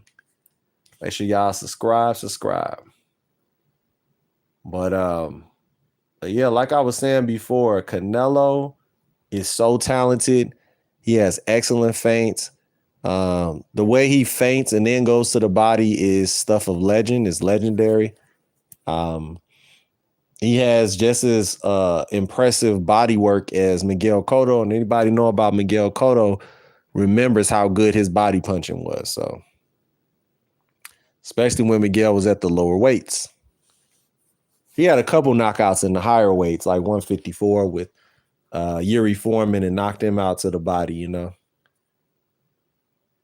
And he was hurting Mayorga to the body real bad too. So Cotto is one of them legends that I will always give him his flowers. You know, I feel like people don't give him enough flowers for all the work that Miguel Cotto put in. I see a similar fight. I think it's gonna go like this, be like the Spence fight. Oh, so hold on. So Francisco, so you believe that Crawford is going to beat down Canelo, like give him a beating, like an ass whooping? Is that what I'm getting from you, Mr. Hernandez? And now Oscar Hernandez, are y'all brothers? Oscar and Francisco, are y'all brothers? Oscar Hernandez says, I see a similar fight as with Mayweather and Lara, but I think Crawford has a even bigger chance than them. Crawford seems to have a very heavy hand besides his boxing skills are better than Canelo. Okay. Are y'all brothers? Francisco and Oscar, are y'all brothers or cousins? Crawford versus Spence. So, but that's what I'm asking you, Francisco. So you think Crawford is going to do what he did to Spence to Canelo? That's the question. Young Simba said, stop it. Stop it. Oscar Hernandez said, I don't know Francisco. Oh, okay. Tunnel Vision said, beat down Canelo. Y'all need to stay off the weed. Tunnel Vision said, y'all need to stay off the herb. Stay off the herb. Ascended Awakening Astro says, I agree. He was gassed against, somebody else coming through. JustDraw.com said, y'all tripping. He was gassed against Jaime Munguia past round 8. So Just Draw saying that Canelo gonna get tired and Crawford gonna wear him down in the later rounds and get that stoppage or get a convincing win. Here we go. Some good dialogue in the chat. This is what I like to see. Young Simba said these boys just be yapping. Okay. Oscar Hernandez said, I'm a fan of Canelo, but I'm an even bigger fan of Crawford. Got it. Okay, now why? I want to hear why, Oscar. Why is Crawford? Why are you such a big fan of Crawford? Why? For what? Unless Crawford runs the whole night, Francisco said he don't see. Okay. Young Simba says gassed is crazy. So Young Simba, you never seen Canelo get a little gassed in the later round? I've seen it. I'm not gonna lie. I've seen where his conditioning wasn't all the way up to par, and he was kind of gassing out in the middle of the late round. He wasn't as sharp. Canelo likes when you don't throw a lot. I'm gonna tell you why, and this is what I believe. When he fought James Kirkland was giving him trouble at first. He had to figure it out. Then when he figured it out, he knocked his ass out. But even Canelo himself says he got hit by Kirkland a couple times. Said, I can't keep getting hit like this. That's what he told his corner. If I keep getting hit like this, I'm going to get knocked out. So somebody that comes forward and actually has some good accuracy and they got some intelligence with how they fight, they will give Canelo trouble. You know, that's why Bevo was giving Canelo trouble. So there's some, when people say Canelo be gassing a little bit in the later rounds, it has some validity to it. There's some validation to that. They're not just talking out their ass. Bevo is just that good, basic, but good. Big Billio says his 1-2 is maybe the best in boxing, his discipline, and sticks to the game plan no matter what. That's a good breakdown. Skull ran the whole fight and he wasn't gassed. I'm gonna tell you why though. Skull wasn't throwing no punches. Now, if you're moving and running, but you're throwing some hard punches, that will gas out Canelo. But shit, if somebody just moving around, I mean, majority of fighters that run, they do their sprinting and they do their miles. You should be able to handle chasing somebody around. It's not easy. These fighters make it look easy to chase somebody around for 12 rounds, but that's difficult. Young Simba said he said versus McGee. Okay. What if Canelo? Okay, the comments is rolling in. I like it. Okay. I'm trying to keep up with y'all. Ascended Awakening says, what if Canelo don't hurt Bud like people think? Bud gets the better of exchanges. Okay.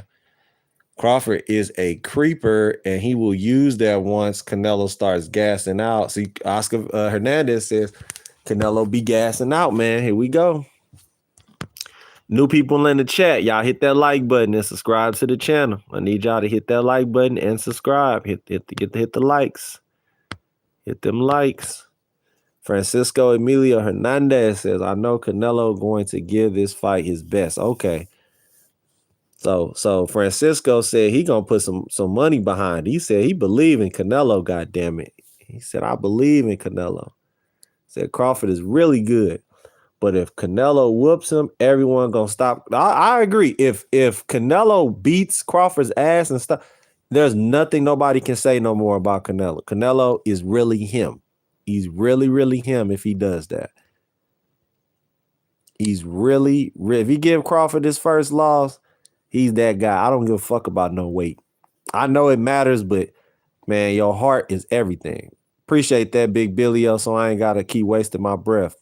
Appreciate all my mods in the room. Y'all are much appreciated. Much appreciated. I already bet 500 on Crawford beating Canelo. Okay, you very confident, Oscar. All right. I ain't mad at you. You believe. Shit, you putting your money where your mouth is. He said, I'm a real man. I put 500 down. Ascendant Awakening says, no, he not him till he fight David. Okay, I heard that. All right. Because David is a threat. David Benavidez is really him at 168, 175. But he still got to fight Better BF first. He got to fight Better BF first. I'm going to say this. Everybody be acting like Better BF the goddamn boogeyman, but Beevil showed otherwise. Beevil really him. Y'all don't understand. Beevil is really him. Beevil is really him. Because he ain't scared of shit. He will fight anybody. A lot of people don't give Bevo his fucking credit. Around 168, 175, that's a dangerous motherfucker. Bevo don't have no fear. And he stay consistent and focused. You know, that's what I believe.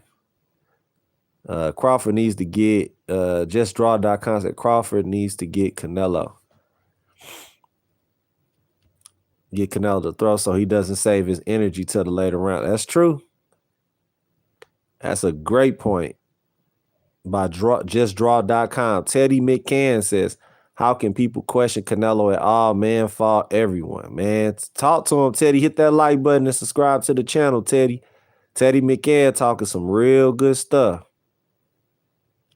You know, I'm going to make you a mod, Teddy. Teddy on point. I like that statement, man. Nelson L. says, Bud is not knocking out Canelo. Nelson L. says, going to be good. Big Billio says, Canelo got to fight Benavidez. He always be viewed as a duck. Yeah, man. Yeah, he do. Before Canelo retired, he keeps saying, oh, no, I don't want to fight another Mexican. That's bullshit. That's bullshit. I don't want to fight another Mexican. What do I gain by fighting Benavidez? You going to gain all the respect in the world. Then you beat Benavidez. Then you walk off into the sunset. Then you could quit boxing. Because I know that's probably what he want to do. He probably ready to retire. But like Canelo say, no boxing, no life. So shit, as long as you healthy, keep boxing. Shit. I know it's hard to get out of silk pajamas in the morning. Them silk Dolce & Gabbana pajamas he be wearing. But shit, you got to do what you got to do, man. You want to keep up that lifestyle. You know, Canelo got horses. He got stallions that he pays hundreds of thousands a month just to take care of. A lot of y'all don't know that. He has a whole ranch in Guadalajara, Jalisco, Mexico City, Mexico. The Crawford glaze is crazy. Soy Manuel MXL said y'all glazing Crawford. Oh, y'all gonna have to say something about that. He said y'all glazing. So Soy Manuel MXL, why are they glazing? Why do you believe that they're glazing? What don't you see in Crawford that they see? Big Billio says, Bevo, the truth, he just so basic. That's why people don't fuck with him like that. I agree. People don't like basic. People, look, what Mayweather say? He's straight up and down. No special effects. He's straight up and down. No special effects. People want them special effects, man. People want the Hami Ha. They want the Super Saiyan 3. You know what I'm saying? They want the fucking evolution of Pokemon type shit. They don't want no basic Pokemon. You know, they want the real deal. They want that real. They want the holographic card, not the regular card. They want the first edition holographic card. I feel you. Jose Cotto hurt Canelo 10 years ago, but not say, yeah. But see, that's how I know Canelo is really that good. Because how you get hurt 10 years ago and you really ain't been hurt since. Ascended Awakening says, stop playing with me, bro. Okay. Ascended Awakening ain't playing. Teddy McCann says, the counter punching ability of Canelo is often overlooked. He sets up, and he does, Teddy. Canelo, that's why I'm kind of thinking before I just start betting everybody, because Canelo ain't nobody to play with. Canelo is Shao Kahn. Let me say it again. Canelo is Shao Kahn at 168, 175. When he's on his A game, this is the most difficult level. If anybody know about Mortal Kombat, to defeat Shao Kahn is the hardest thing to do. Shao Kahn is no joke. Shang Tsung is no joke. And that's what Canelo is, hovering at that division. He's nobody to fucking play with. If you make any mistakes, you have to pay. Young Simba, nah, David lost the belt on the scales. It was no fee to be paid. Oscar Hernandez said, I don't think Canelo will get knocked out or down, but he will get outboxed. So Emmanuel MXL said, you putting words in my mouth now. He's a great fighter. Okay, at least you giving him his credit. See, I thought you was just coming on here to talk shit. Okay, I respect that. But people talking like that, man, is Superman all of a sudden. See, Soy Manuel MXL said, man, y'all talking like Crawford Superman. That's bullshit. Okay. It's a whole rule book, says Young Simba. Young Simba says Big Billy, he had the opportunity to enact it last year before he went to 175. The WBC made him the mandatory in order for them to enforce it. The fighter has to pay a fee. That's a good breakdown right there. Good point. Damn good point. See, I like intelligent boxing fan. Young Simba, let me go ahead and make you a mod. You know your shit. I like people who are intelligent to know they shit. That's what I'm talking about. JustDraw.com. Crawford can set up elite counters, both southpaw and orthodox. Don't underestimate that. Ooh. Elite count, not any type of counters. Y'all hit that like button and subscribe. Elite counters. Elite counters. Young Simba said he do his research. Talk your shit. Pop your shit, Young Simba. That's what we talking about. He said, I do my research shit. I don't come on here just saying anything. Young Simba said he ain't delusional, god damn it. He said, ain't nothing delusional over here. JustDraw.com said Crawford can set. That's an interesting point. Ascending Awakening said, Canelo, damn, trash, damn. Canelo. Oscar Hernandez said, let's go Crawford. He said, let's go. He said he got that $500 down. Who gonna put up money with him? $500. Y'all hit that like button, man. Y'all in this chat. Y'all in this chat just sitting here, man. Hit that like button. Hit that like. Smash the like. Smash the likes. Hit that like button with impunity. Hit it. Run to the like button and subscribe to the channel. If you have subscribed to the channel, all 34 of you that's in here right now, if you have subscribed to the channel, I need you to put a 1 in the chat. If you have subscribed, put a 1.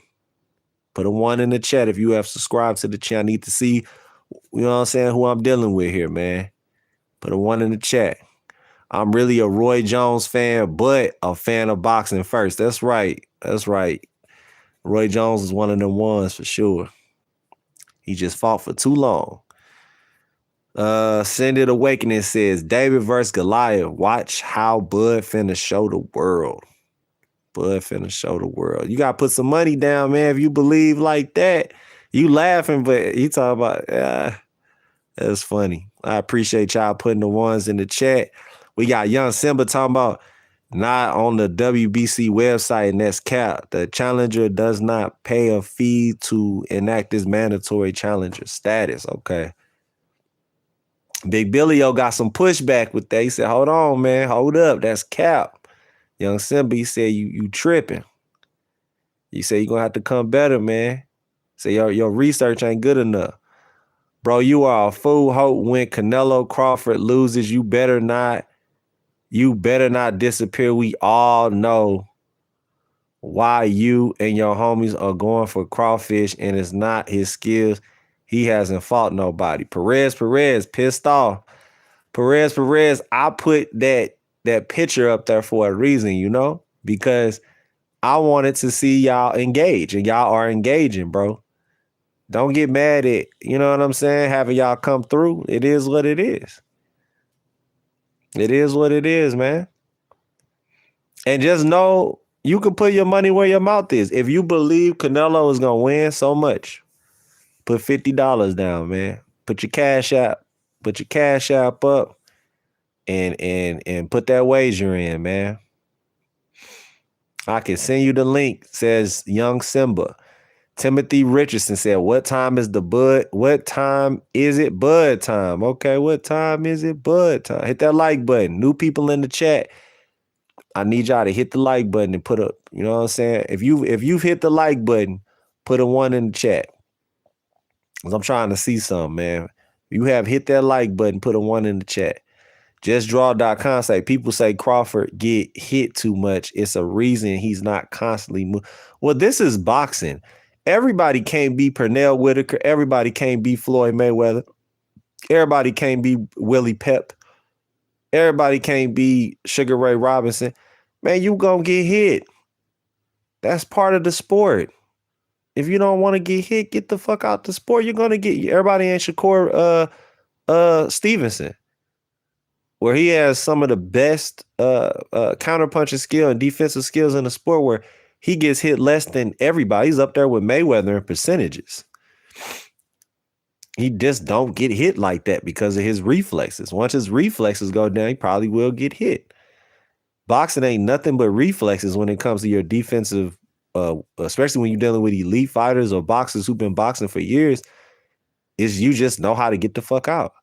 I got $1,000 on Bud by decision +2. Oh yeah, Bud is a underdog. So if you believe in him, this is a great fight to bet.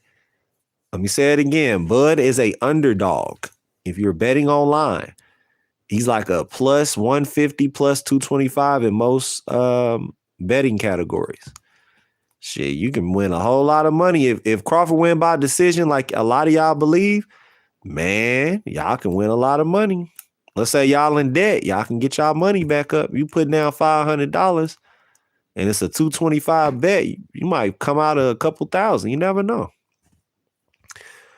Henry Arroyo says Canelo will win. He has confidence in Canelo. I have confidence in him too. He's very talented. Anything can happen. That's why I love this fight so much. That's why I'm even talking about it and putting so much energy behind it. Perez said, nobody is mad, bro. Come to reality. If I had the money, I would trust Crawfish. Crawfish, that's funny. And your homies need a wake-up call, and Canelo has the alarm homie reflex. Okay, when we'll see if that pop. I feel you. I like Perez, man. He got heart. You know, he come on here talking this shit. I like it. You know, talk your shit, man. We need people that have different opinions and different discourse. So it's like a pot of gumbo, man. It makes it more spicy. We need that. So you are appreciated, Perez. Let's see. Timothy Richardson says, Bud puts it on the line. That's why he gets hit. And he stay fighting. Okay. Good point. Big Billy O. Young Simba, I'm waiting on the link. I've been involved in boxing since the 80s. Okay. He said, I got that experience that you ain't got, man. You can't come on here talking that shit. He said, I got the experience. The challenger does not pay a fee to an act is mandatory. The challenger status. Okay. The WBC website down, bro. Damn. Thank you, bro. I like your channel for a reason. Much love. Much love to you too, Perez. Hey, like I say, make sure you subscribe, man. Make sure you subscribe. Oh, yeah, you already know. Henry Arroyo, Black and Brown Unity. Oh, listen, and this is not me being on no racist shit. This being on some real shit. Me and my Colombian and Mexican homeboys say this all the time. If Black people in America, that means Black American people, would unite with the brown people, aka El Salvadorians, Guatemalans, Mexicans. But see, this would entail that Mexicans would have to get along with them as well. A lot of people don't know Mexicans don't really like a lot of other Latinos too. They don't get along a lot of times with Guatemalans, El Salvadorians, different cultural things, or Hondurans, or there'll be beef with Nicaraguans. And El Salvadorians don't like each other. People don't like each other, man. So that whole united Black and brown thing only will work is if everybody had a common goal. And if the common goal was to make money and do it in a way where it was civil and everybody supporting each other's businesses, then shit can happen like that. Because no matter what your race is, it's all about value. What value do you have as a person? What value do you have as a community? What value do you have as a group? And if you can find out what your value system is, and all your morals and principles are intact and you're moving with purpose, that's common sense. 1 + 1 = 2. Everybody will get along, everybody will win. But people don't like other people because of biases and what they've been taught since they were children by their bitter parents or whatever, you know? So, people make up shit all day long because of color of skin, all just dumb shit, or whatever cartoons they grew up watching or whatever. So it would have to be an intelligent conversation to have black and brown unity. Let's see here. Oscar Hernandez says, I always back up my fellow Mexicans, but in this case, I have to go with Crawford. Yeah, shout out, man. And hey, and I'm a big fan of Canelo. I picked Canelo to beat a lot of black fighters. Like with Austin Trout, I won $600 betting on Canelo versus Austin Trout. So, and Austin Trout is a black guy. So, like, I'm the same way too. Like, I go off of your skill and I go off of the style matchup. I really don't go off of race. I could really care less about all that dumb shit, bro. Like, it's really about skill versus skill. It's skill versus skill for me. Let's see here. That's true, brother. Truth be told, that's why we should ask each other first, what would God do? He would love everyone. That's right. Henry Arroyo breaking it down. And this screen. Who's black other than this screen? I don't know what lyrics talking about. You tripping. Let me get your ass up out of here because I think you just talking dumb shit. Let's see here. We ain't had many trolls in the chat. Shout out to y'all being logical and coming here, not wasting your time. Coming here talking some real shit. Perez said black and brown is our community, but we're just all scared to stand together. Competition is in our blood. I will say this, competition is definitely in the blood of the black and the Mexican person, but I'm going to tell you this. Look up Chicago when shit was going down and look up the Brown Berets and the Black Panthers of Chicago. Look up the pictures. There's pictures of solidarity, standing together, protecting the women. Everybody was protecting. The black men would early in the morning wake up and protect the Mexican women, and the Mexican women, and the Mexican men were in support of protecting black women. Like, it was a beautiful thing going on back in the day, man. So, but y'all would have to look up those pictures y'all. So you can go on Instagram and look them up. You can go on your Pinterest account and look them up. Just type in black and brown berets, black and brown unity between the Black Panthers and the Brown Berets. And look up Chicano history. Look up the Chicanos. But anyway, I'm going to get back to boxing. A lot of Latinos hate blacks for whatever reason. Blacks get along with pretty much everybody except themselves. We ain't gonna get too deep into that, man. We'll talk about that in another program, man, because a lot of people ain't ready for that conversation, but that's real. Big Billy-O, that's real shit. What you just said right there, that's deep. That's deep. JustDraw.com said, I'm not supporting because I'm black. I'm supporting because overall Crawford got more skill. I agree. Crawford's skills, it ain't just a skill, man. He just got this attitude that I can't be denied. I will not lose. He can lose because Canelo hits hard enough, and timing is everything. If Canelo hits Crawford with 100% well-timed shot, and it's not a partial shot, I just can't see Crawford shaking that shot off. That's what I'm trying to tell you all. So I'm banking on Crawford's defense and reflexes being on point, and him not getting caught 80 to 100% with a full, blunt pressured blow. You know what I'm saying? Hit that like button, man. We got 30 people in the chat. Hit that like button and subscribe. Let's subscribe to the channel. Let's get this algorithm going. We've been on here for almost 2 hours, you all. So if you all have hung in with me, I appreciate you all, man. Like, y'all don't have to be here. Y'all could be fucking working, or you are working, or you could be kicking it with your kids, or taking care of business, DoorDash and Ubering. I respect hustlers. So, hustling, you know what I'm saying? Getting to it, however you get into it, making your plays. If you sell weed, you making your rounds. If you work at a 9 to 5, whatever you do, I respect it. I respect that people coming here and giving they take, man. And just being a good community, man. I haven't seen no bullshit since I've been on here. This is the first live I've done where everybody is talking intelligently. And I guess because I don't fucking play around. Like, I will fucking block somebody in a heartbeat and not think twice about it. Like, you come on here, it's because you genuinely want to be here, and I appreciate that, man. Perez, I don't think Crawfish understand. I gotta laugh every time you say that shit. Perez, I don't think Crawfish understands. He's never fought someone like Canelo. Okay, talk that shit. Perez is not just about power. Shot killer. He really is a boxer. Yeah, Canelo is a pure boxer. That's why I'm telling you, this is a hell of a fight. Like, people act like Canelo just a power puncher and he just walks you down. That's not him. Canelo has adapted after the Floyd fight. He's a pure boxer that loves learning the sport of boxing. And when Canelo's motivated, I'm telling you, it's like facing Shao Kahn or Shang Tsung on very difficult mode in Mortal Kombat. I'm telling you. Big Billy says, I'm enjoying college football. Modelos. Hey, got the Modelos. This is a very good boxing conversation. I agree. Y'all hit that like button. New people just came into the chat. I see you. Hit that like button for me. Make sure you subscribe to the channel, man. We here for, like I said, this is high-level conversations when it comes to boxing. Everybody's opinion is valid. Unless you talking dumb shit and you ain't got no validity on what you're talking about. Then we're going to get you up out of here. Let's see here. JustDraw.com say Bud's specialty is his mentality and versatility. Canelo isn't the same fighter he was when he fought Triple G. Ooh, okay. That's an interesting point.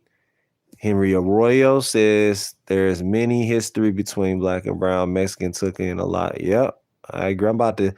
I'm about to make you a mod, as you know your shit, man. I'm gonna make you a mod. I like intelligent people. That's one love for sure.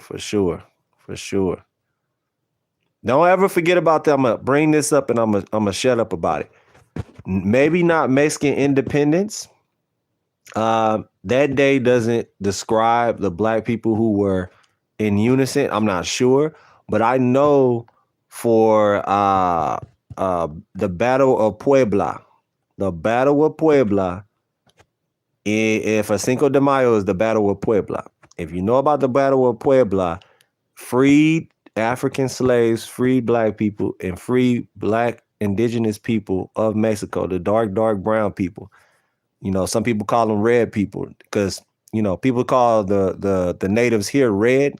There's red natives in Mexico too. A lot of people don't understand that. They're very, very dark skinned. They fought against the French army and defeated the French.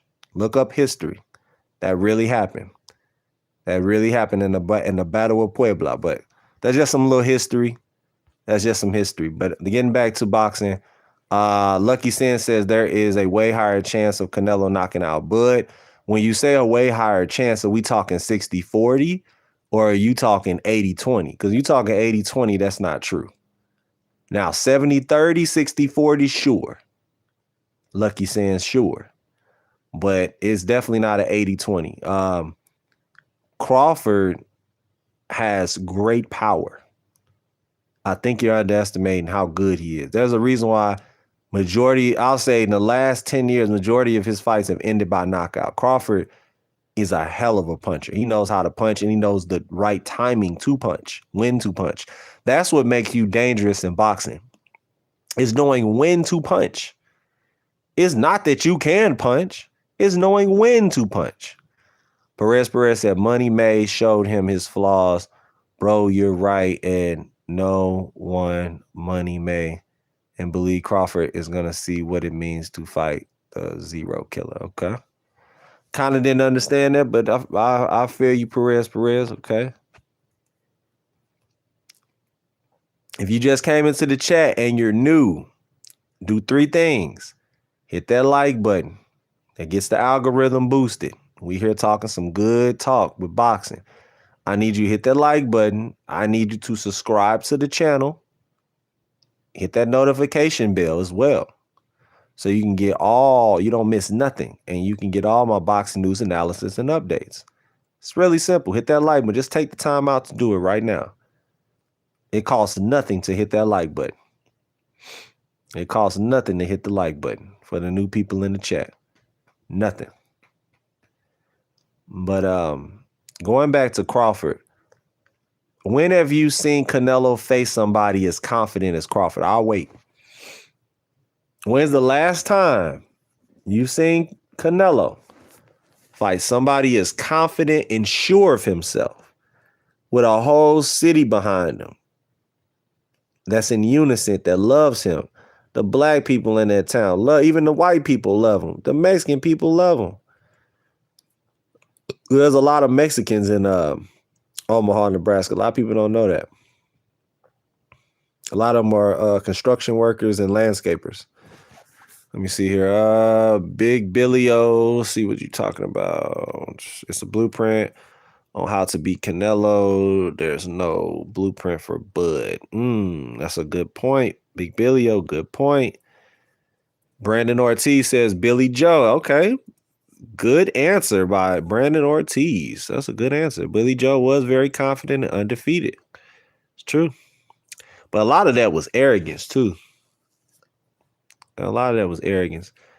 JustDraw.com said, go look at Canelo past 5 fights. It's a reason he didn't really use the jab for Bivol, because he knew that could gas him out faster, okay? Perez says, just look at the jab stat. Everyone says Crawfish has a better jab, but in reality, Canelo has a higher jab count and shit percentage. Look it up. I'm glad I ran into this chat first time, brother. Love. Oh, yeah, man. Got to keep it positive, man. We living in a crazy world. And I like to keep it cool, calm, and collected. A true man is cool, calm, and collected, and only go to war when you have to. That's what I truly believe, and I'm standing on it. I will stand on that island. I will stand on that as long as I live. Teddy McCann says, hold up. Billy Joe Saunders. Billy Joe was undefeated. He knocked him off his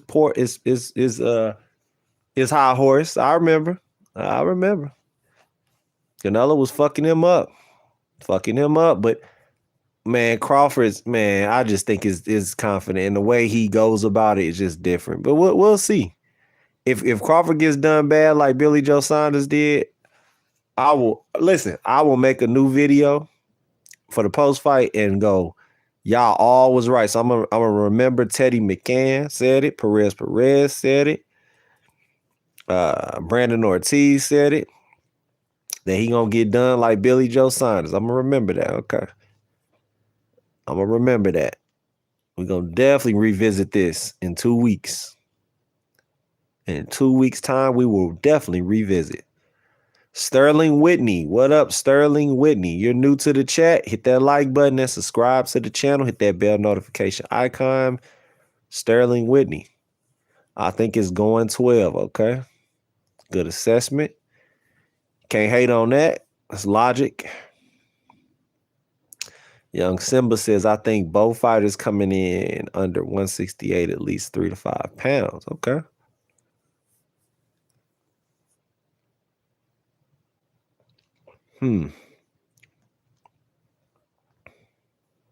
Oh, my bad. You said your mic is jumping, bro. My bad. So is it making is it fucked up? Like, is it making like a jumping sound? Let me know. It's Young Simba.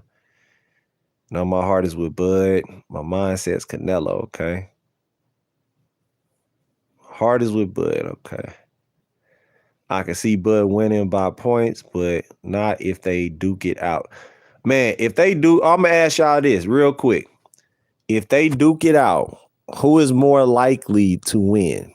Give me either 60, do it in percentages.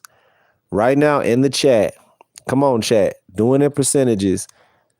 Is it 60-40 going Crawford way? Is it 70-30 going Canelo way? Or is it 90-10 going Canelo? Which way do you see it? Or is it 50-50 for both Crawford and Canelo? Sitting in the pocket, sitting right in the middle of the ring, letting their hands go. Who has the better defense to offense ratio? Or who has the better, I can take your punch, you can't take my punch ratio? Tell me what you think. I need honest opinions now. Honest assessments in the chat. Give me a good assessment in the chat. Use your brain before typing. Don't just type anything. Don't just type anything because I'm going to call you out. I'm going to call you out if you just type anything. You got to be intelligent. Take your time. Really think this out. They sitting right in the middle of the ring and they letting their hands go. Teddy McCann says 60 Bud, 40 Canelo. Okay. Now, Teddy McCann, now why? If they sitting right in the pocket early in the rounds, do you think Canelo can sharpshoot and hit Bud with something he don't see? Or is it Bud hitting him with something he don't see? Who could be the sharper of the two is really what it comes down to. And think about it, they both sharp. That's what makes it so difficult to make an assessment. They so sharp. They both see punches so well. They really both don't get caught with full-on power like that. Not 100%. They get hit with partial shots. They get hit with partial. Let's see here. Crawford needs to be on his Frank Randall versus Julio Cesar. Okay, I'm going to look up Frank. I've never watched that. I'm going to have to look that up. Frank Randall versus Julio Cesar Chavez. Stuff not too much moving because people going to say running. And the judges not going to give a decision. Okay. It's a good point. That's a damn good point. You know what? I'm going to make you a mod too, man. You been cooking, man. You've been cooking. You've been cooking. You've been cooking, Just Draw. You've been cooking. Sterling Whitney says 60-40 because of the judge favoritism when it comes to decision-making skills. Canelo, if it's decision, but remove judges, I say 50-50. Canelo hasn't fought nobody this good. Whoo! Since Mayweather. Okay. Okay, you giving Bud big praise. Damn. Y'all got to read what Sterling Whitney just said. Whoa. Teddy McCann say Bud can punch from more angles. Okay. Henry Arroyo said that's why I believe it's the power punch at the normal weight of Canelo. Too much for Bud. Too much for Bud. Okay.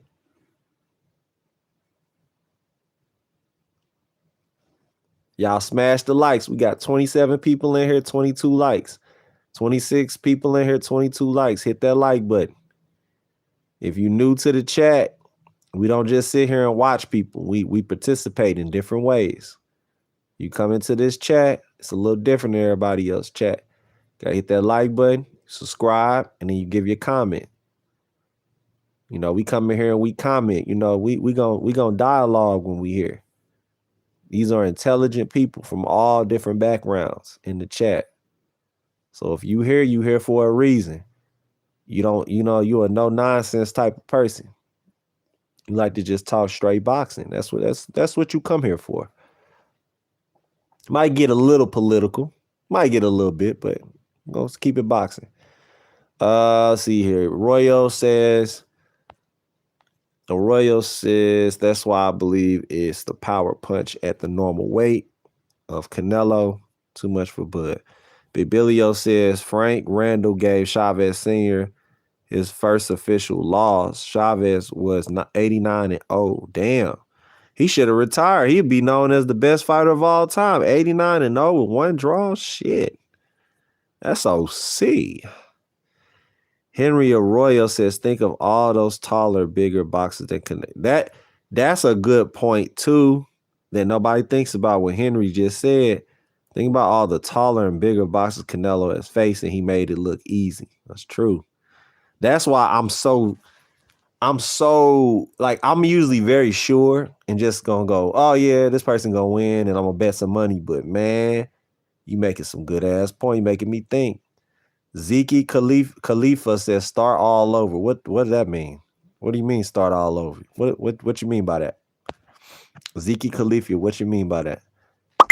Let's see here. Teddy McCann says Bud can't have a Gamboa moment. Right. Teddy McCann says, man, this shit is so far. Hold on. Man, this shit is so far your brother. Thank you. It's so hard to find people who know about boxing, a fan like I am here in New Orleans. Oh yeah, shout out to all my New Orleans. I got family from New Orleans, you know what I'm saying? So shout out to New Orleans. Shout out to all the good pralines and the butterscotch. Uh what's them things called that I love so much? Them they like bread. They like a shit, you know what I'm talking about, man. They're like a biscuit. Teddy McCann, you know what I'm talking about, man. Oh man, what's they called? They're like a certain a flaky biscuit, a certain type of biscuit that y'all known for down there in New Orleans. And I love the po' boys down there. I like what I just got done mentioning. Those are good. Crawfish etouffee. Y'all got something called a jambalaya biscuit. That shit fire. Y'all got jambalaya eggs. That's really good, man. Don't get me started on New Orleans. Don't get me started on New Orleans, God damn it. Don't get me started. The gumbo, just all them Creole seasonings, them goddamn Cajun seasonings on that meat, man, that steak, that medium rare steak I had down there, man. I ain't, yeah, beignets. There you go, Teddy McCann, them beignets with a little bit of powdered sugar on top and the butterscotch filling. Them pralines or pralines, and with the chocolate. Come on, man. Man, you making me hungry, man. Come on, man. Come on, man. Come on, man. Let me see here. Them po' boys be hit, man. I'm telling you. Especially when you hungry. And they be for the low. They be cheap. Man. Y'all got a place called Willie's downtown by the French Quarter. Then I ate at another place called Monty's. Monty's got some of the best, well-seasoned brunch food you will ever eat in your life. A little on the expensive side, but worth it. That's why I got that jambalaya biscuit. That shit, man. Man, and then there's a place called the Creole House. Some of the best food in the fucking world, bro. Creole House. I met this super sexy ass girl from there. She was a Creole girl mixed with Vietnamese. She was black, Mexican, and Vietnamese. Black, Mexican, and Vietnamese mixed. Fine as fuck. She was one of the waiters. I got her number. She was bad. I still talk to her to this day. Motherfucker, sexy as hell. So y'all got some hell of a mixtures down. Y'all got some of the baddest light brights down there. I got some of the sexiest Creole women I ever seen in my life. They was all working at Willie's. Man, Willie's, man, let me get, man. Them biscuits, them honey butter biscuits at Willie's. Teddy McCann, you know what I'm talking about. Come on, man. You got my voice cracking over here. I'm thinking about it. Golly. God damn. For real, I love when they say, baby, Sterling. I'm telling you, I was at the La Madrine. I was at the La Madrine Hotel, man, and I stayed at the Hilton at the top floor too before. The Hilton top floor is very nice, man. Good accommodations, everything, and you know, I got videos on my Instagram and my TikTok of it when I was in the world. I had a ball. I was in the Ninth Ward too. The Ninth Ward got some of the best food. You can go to Manchou's. Manchou's, one of the best places to eat. But I'm gonna get back to boxing, man. I don't want to deter my audience talking about food and women right now. Those are like my two favorite things outside of boxing is food, traveling, and women, man. So, and fashion. I love to dress. But getting back to boxing, man. My final analysis, man. What I really see play in my head is both of them getting rocked. Both of them hitting each other with incredible body shots. And I don't know, for the first time, I see Canelo getting really, really extra frustrated, even more frustrated in the Beaver fight. I see him getting desperate and looking for one big shot. And then I see him the next round, in the 8th or 9th round, throwing a lot of punches. And he hurts Crawford. And then I see Crawford throwing either overhand left or a right uppercut, or maybe even a straight left hand down the pipe. And Canelo somehow gets hurt from it. And the crowd goes crazy. The crowd goes wild. Commentary going crazy. Turkey Al-Sheikh jumping up and down, looking like that's his, like a proud father.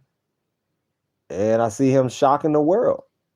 I see Canelo getting hurt bad for the first time ever in this. I'm talking about worse than the Jose Miguel Cotto fight.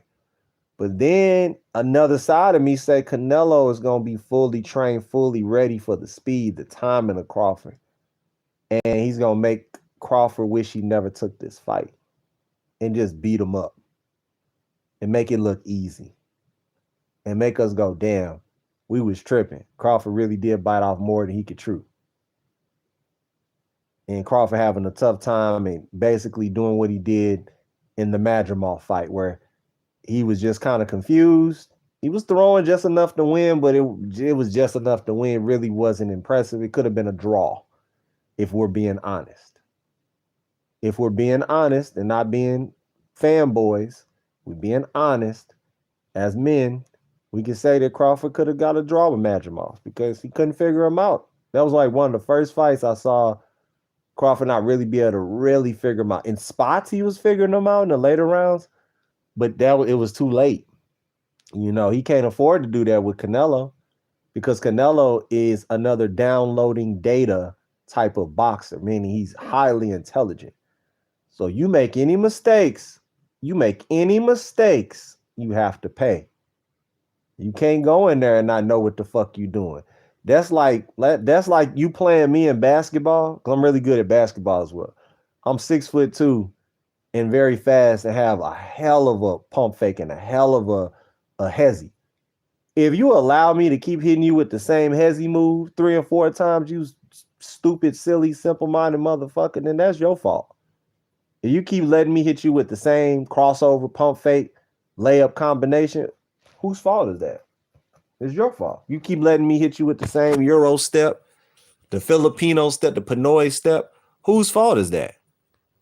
You understand what I'm saying? So we're going to have to see. Y'all look at Teddy McCann said that hood class, that Manchu's a hood class. That's right. That's right. Willie Mae. I got to go to Willie Mae. Next time I go down, I got to go to Willie Mae fried chicken. I'm glad you brought that up. I got to go to Willie Mae. How does it taste? And should I get it extra spicy or not? Let me know, Teddy McCann. Let me know. I put po' boys all over my hometown Philly cheesesteak. Oh, man, I know that's good. Crawford is 37 years old. Yeah, I don't see a person mentioning age, but Chavez too old at 30. Man, Chavez was still young at 30. I don't want to hear that. You're still young. Do you think they get dropped to the point to the knee? Yeah, I think they're gonna both drop each other. If they sit there in the pocket and throw with full velocity, full power, bending their knees, coming up from the kinetic chain from their knee, from their foot to their knees to their hips, and they twist their hips into their power shots, somebody gonna get dropped, bro. I'm telling you right now, they're around the same height and shit too. Somebody gonna get hurt bad. And it may be Canelo and it may be Crawford. We're gonna have to see. Do you think that this is a reverse role type issue? I don't know. Even if New Orleans corner store food is good, I'm gonna have to try it, Big Billy. I've never tried New Orleans corner. You know what? I have tried a New Orleans corner store food. I have. When I was in the 9th Ward, I was at this place. You get oysters, and they ask you what you want, and then they prepare it for you. I had like a oyster sandwich or some shit like that. It was really good. It was excellent. And then I got a side order of crawfish, spicy crawfish. It's how when Canelo fought Mayweather, I think Canelo is quicker than. And I was right near Gentilly too. Y'all, anybody that know New Orleans, you know all about the Iberville. You know all about that Iberville. That's that legendary Iberville. That's dangerous over there. That's the Iberville. They redid the projects over there. And then I went uptown too. I went to 17 Holly Grove and Eagle Street. And I'm higher than the Eagles' feet. But I believe in me. Like Lil Wayne said, shit. I had to go. Lil Wayne every 5 seconds talking about Apple and Eagle. Apple and Eagle. You know what I'm saying? So I'm like, where the fuck he keep talking about this 17th Street gangster, Apple and Eagle, Holly Grove. It's an interesting place. Very interesting place, man. And uptown, downtown, very interesting. Willie's is fire, gotta go spice. Okay. The uppercut will be the punch for both fighters. Yeah, if any of the fighters land their uppercut, good night, Irene, man. If any of them get dropped, I'm gonna jump out my seat. I said it right now. I'm gonna go crazy. Cause this is shit that ain't really supposed to happen like that, man. Like people, man, I'm telling you. Just like with Pacquiao. Seeing Pacquiao get dropped by Marquez, I lost it. I jumped up and I said, oh shit, I can't believe he got dropped. Oh man, he got dropped. I just couldn't believe it. I said, dang, Marquez really took this fight serious. Holy shit. We gonna see a bro. This is a classic. I still can't believe this fight was made. Crawford and Canelo. Yeah, Marquez was determined. Marquez said, I'm tired of losing. I won't lose again. Marquez was desperate. I told people I won $2,000. I wish I would have bet more. I still kick myself because I knew Marquez was gonna win that fourth fight. I watched him like a hawk. I watched him like a fucking prison guard watches they goddamn prison. I was watching you, Marquez. I was watching you. And he said, I got to do something different. I watched every interview, Ellie Segbat, Fight Hub, Fight High, everybody. Shout out to all. I was watching every interview and Marquez said the same thing. I must do something different. Must get a different result. I must do something different, a heavy accent. I must do something different. I had to do something different. He just kept saying it over and over and over. He said, that's why I train different for this. If I drink my piss, I grab weights and I do Olympic lifts. I do a lot of speed training. I do different for this fight. I'm going to throw medicine balls against the wall. I'm going to do something different for this fight. I'm going to hit him hard. I'm going to hurt him. I'm going for the knockout. If I get knocked out, oh well. He just kept saying, oh well. If I get knocked out, who cares? And he did exactly what he said. He's a man. Marquez is a real man. Marquez is a man. He sat there and stated his plan like a true soldier, like a warrior, and he implemented a lot of fighters, you train like a beast. You spar like a beast, and then you get in there under the lights and you fold like a fucking burrito. You just fold up like a flauta. You just fold. You get folded like a lawn chair, and it makes no sense when you put in all that work. You're throwing thousands of punches day in and day out in training camp. You're running mile after mile, 7 to 8 miles at a time. And then you get in there and throw 30 punches under the lights. Ryan Garcia, cough, cough. I'm a huge Ryan Garcia fan. Cough, cough. Come on, Ryan Garcia. What the fuck is wrong with you, bro? You fall Rolly so... I don't care about no mental health. You shouldn't have got in there. I don't want to hear that shit. But that's another topic for another day. Ryan studied Marquez because when Marquez said he gonna do something 9 times out of 10, he did it.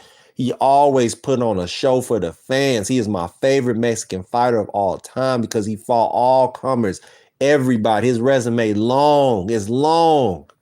Marquez had the 45. Nobody even does the 45 anymore. Look up the 45. Nacho Beristain taught him the 45, and he did whatever his trainer told him to do. Nacho Beristain was 95 years old. He listened to that old man. Quit playing with Marquez, man. One of the best ever. Shit. But anyway, we get back on topic, man. I got another 30 minutes, man, and I gotta go. I gotta handle some business. He drunk his piss. First Floyd, I remember that on 24/7. Yep. Big Billy, I remember too. I love Pat. I'm still a huge Pacquiao fan. See, this is the true thing about being a fan of the sport. If you're a true fan of the sport of boxing and getting knocked out don't matter to you. Only these new age fans do the whole, oh, you got knocked out, you're a loser, you're a bum. That's because you're projecting how much of a loser and a bum. You always remember, when you say things like loser, bum, taxi driver, you're reflecting on yourself. You don't like yourself. You understand what I'm saying? These are all projections. I never shit on fighters that get knocked out because they did it for your entertainment. You, the boxing fan. You, the boxing supporter. They're giving you your bang for your buck. They're giving you entertainment value. When they could pull a Devin Haney and just move around the ring and move like they got PTSD from getting hit too fucking much. So which one is it? Do you prefer watching a slugfest? Do you prefer watching high-level boxing with a bit of a slugfest? Do you prefer seeing the aggressive, come get you boogeyman fighter versus the intelligent Toro, Spanish bullfighter type of mentality where you moving side to side and you making sure you don't get hit by the bull's horns? Like, what do you find valuable in boxing? I like it all. Me personally, I love it all. I like it all. I like watching every single style. As long as you're giving me entertainment value and each and every round you're giving your best and I can tell you're giving your best, that's all I care about. It's really that simple. It's really, really that simple. Like I said, y'all make sure y'all hit that like button and subscribe. Hit that like button and subscribe to the channel for the new people coming into the chat. Hit that like button and subscribe. And if you're new, drop a comment on what you believe is going to happen. Will Terence Crawford knock out Canelo Alvarez? That is the topic of the day. That is the topic of the day. If you have any new information on the new sparring partners that Canelo is facing or Crawford, let me know, because that does matter in the fight. It does matter. What cracking? What's up with it? IR Roger X. Where you been? Where you been, boy? Where you been? The Marquez KO on Pacquiao. Yep, Pacquiao, he got me into boxing. Yep, his fan base is atrocious. Yep, I agree. Deflector Filipino. Let's see here. Sterling Whitney says, only style I don't like is that Mayweather get on your bike. So I'm going to ask you this, Sterling. Do you not like Mayweather's skills, though? Because he has the pull counter that you don't see. Only time you saw it in modern day is like what Canelo does it sometimes. And one of the Vargas brothers did it to get the fastest knockout in New York City's history at Madison Square Garden, which was done by Emiliano El General Vargas, my favorite Vargas fighter. So, I mean, Mayweather got the check left hook. He got the stab jab. I mean, he's entertaining for me. I like watching him fight. But, tomato. Everybody got what they like and what they don't like. And everything is about what makes sense to you in your brain, on a mental level. Let me put it this way. It's going to be another Amir Khan situation. Sterling Whitney said, I respect his skill. He was great at what he does. I like more of an aggressive style. I like aggression too. I do, because it shows more effort. It shows more effort for sure. Sterling Whitney says Tank Davis. Okay. JustDraw.com say Mayweather never got on his bike. The fuck you mean Devin against Ramirez or Shakur versus Edwin? Can I tell y'all who my favorite fighter was? Like growing up, it was Edwin Valero. Look up Edwin El Inca, the indigenous one, Valero from Venezuela, I believe from Caracas, the capital. That dude, man, that was a bad motherfucker, man. That was a dangerous man right there. Edwin El Inca Valero. Only time he fought on national Showtime TV was probably twice, and I think the second time was against Antonio DeMarco. And he was, there to lose, and he didn't buy into the script. And he beat the shit out of Antonio DeMarco to get his 27th win with 27 knockouts. And he had a 100% knockout ratio before he died. He killed himself in prison for killing his wife. So y'all look up Edwin El Inca Valero. He has a legend behind him that is very demonic, very dark history. He was a gang member in Venezuela. He used to ride on bikes and shoot people and kidnapping, extortions, all type of shit. But when he got into the ring, he leave all his gangster stuff behind and really was disciplined. He used to jump rope for hours, and he had all type of quirky techniques. He was one of the best on the speed bag, and he was just a monster. There's a video of him on YouTube knocking out Urbano Antillon. Urbano Antillon was a monster at 130 and 135, and he was giving Edwin Valero trouble at first. And Edwin Valero said, I got him. I'm going to get him this time. The third time they sparred, they touched gloves and sparred. Edwin El Inca Valero threw a southpaw 2-3 combination and knocked him out with a thunderous hook. I mean, shook up his world. And this is with the double guard headgear. So this is having like that football front guard that protects your nose. And it was a thick padding headgear, and he knocked him out. And that right then and there, I said, yeah, this dude different. Edwin Valero is a little bit different than your average fighter. Yeah, whenever you get a chance, look him up. Powerful boxer puncher. Sterling Whitney, that's too hard. It's too many good ones. It's way too many good knockouts. Some people say Marquez Haddon. Some people say George Foreman versus I forgot. A Joe Frazier knockout. Some people say Muhammad Ali versus Sonny Liston. Some people think Mike Tyson versus Trevor Berbick. Some people say Marquez Pacquiao 4. Some people like me say Sergio Maravilla Martinez 2012 knocking out Paul Williams with the overhand left, the walk-off overhand left from Sergio Maravilla Martinez, one of the best boxer punchers of all time from Argentina. Never forget. And this is when Paul Williams in his prime, he was feared. Sergio don't get his flowers. I'm giving your flowers while you alive. Sergio Maravilla Martinez, one of the best boxers ever. That was my guy. Suavecito. He was cold. Roy Jones got some of the best knockouts of all time. Yes, indeed. Look up his highlights. Cold with it.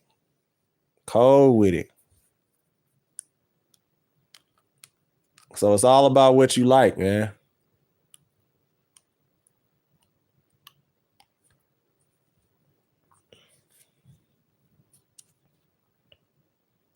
Before Hector Macho Camacho lost his mind, he had some hell of a knockouts. Look up Bazooka. I think his name Bazooka Ramirez or Bazooka Ramon. Look up. Yeah, I go back that far, man. Look up Hector Macho Camacho. Hector Macho Camacho. Cold with it. Some of the fastest hands you'll ever see in your life. His style is what got him knocked out. Happens in box. I never brought up Tank versus Isaac Cruz. I said I like their styles both. Yeah. What about Glenn Johnson? Oh, yeah, that was a scary KO. Glenn Johnson KO and Roy Jones was dangerous. Powers. No, I got one better. Breeders Prescott versus Amir Khan. Flattened him, as they say in English. He get flattened. He got flattened. What else they say? He got flattened, and then they say he got hit like a brownie. And then they say, what else they say? Say, Not cooked. What they say? What do them English people be saying when people get knocked out? Oh man, it's funny. They got some funny lingo though. They got some funny lingo. He got flattened.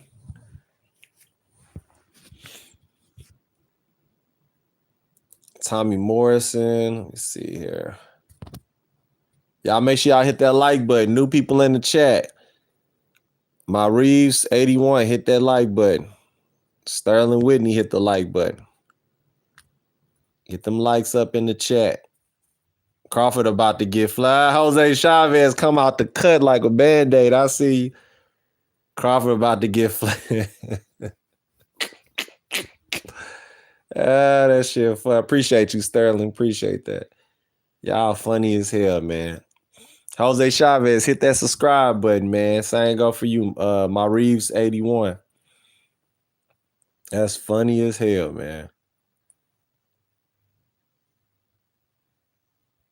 Oh man, that's funny. Hey, Eddie Hearn.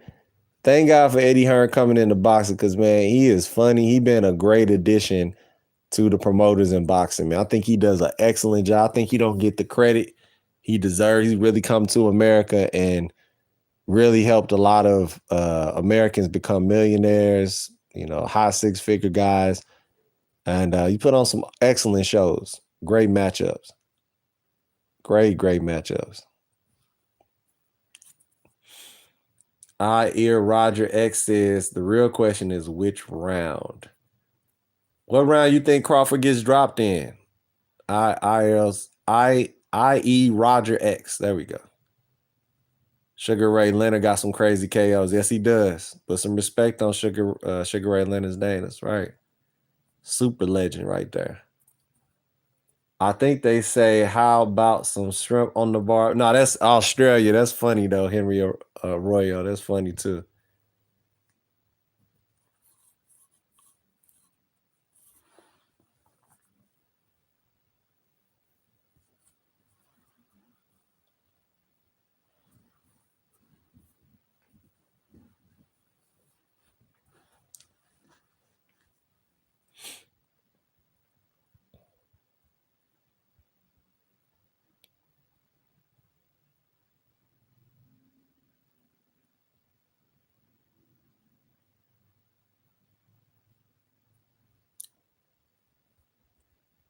I said round 9. Okay.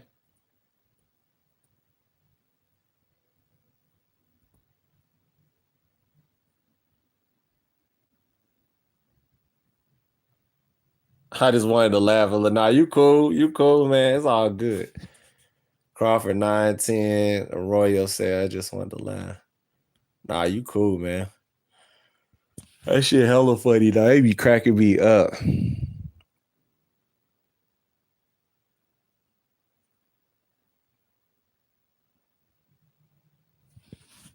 Hold on 1 second. Hold on. All right, I'm back. All right, I'm back. Man, they dying to get in here. A cemetery joke, right? I.E. Roger X says Crawford not going to be able to handle them punches from the arm. Is going to drop his hands and bloop.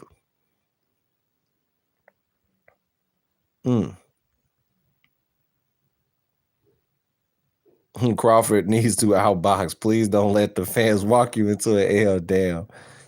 That's hilarious. That is too fucking funny. I work at a cemetery and see death every day. Damn. That's fucked up.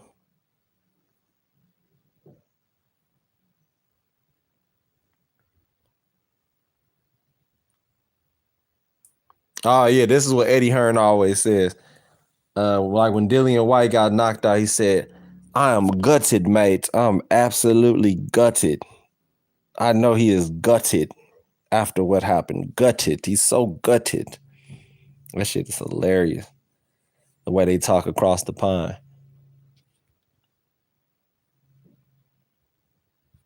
Absolutely gutted. Callum, the only fighter in history of boxing, complained about arm punches. Yeah, I mean that come with the territory. Shit, you gonna get hit in the arms. Shit, Roberto Duran used to do that. That ain't nothing new. Edwin Valero used to do that. But what you think? And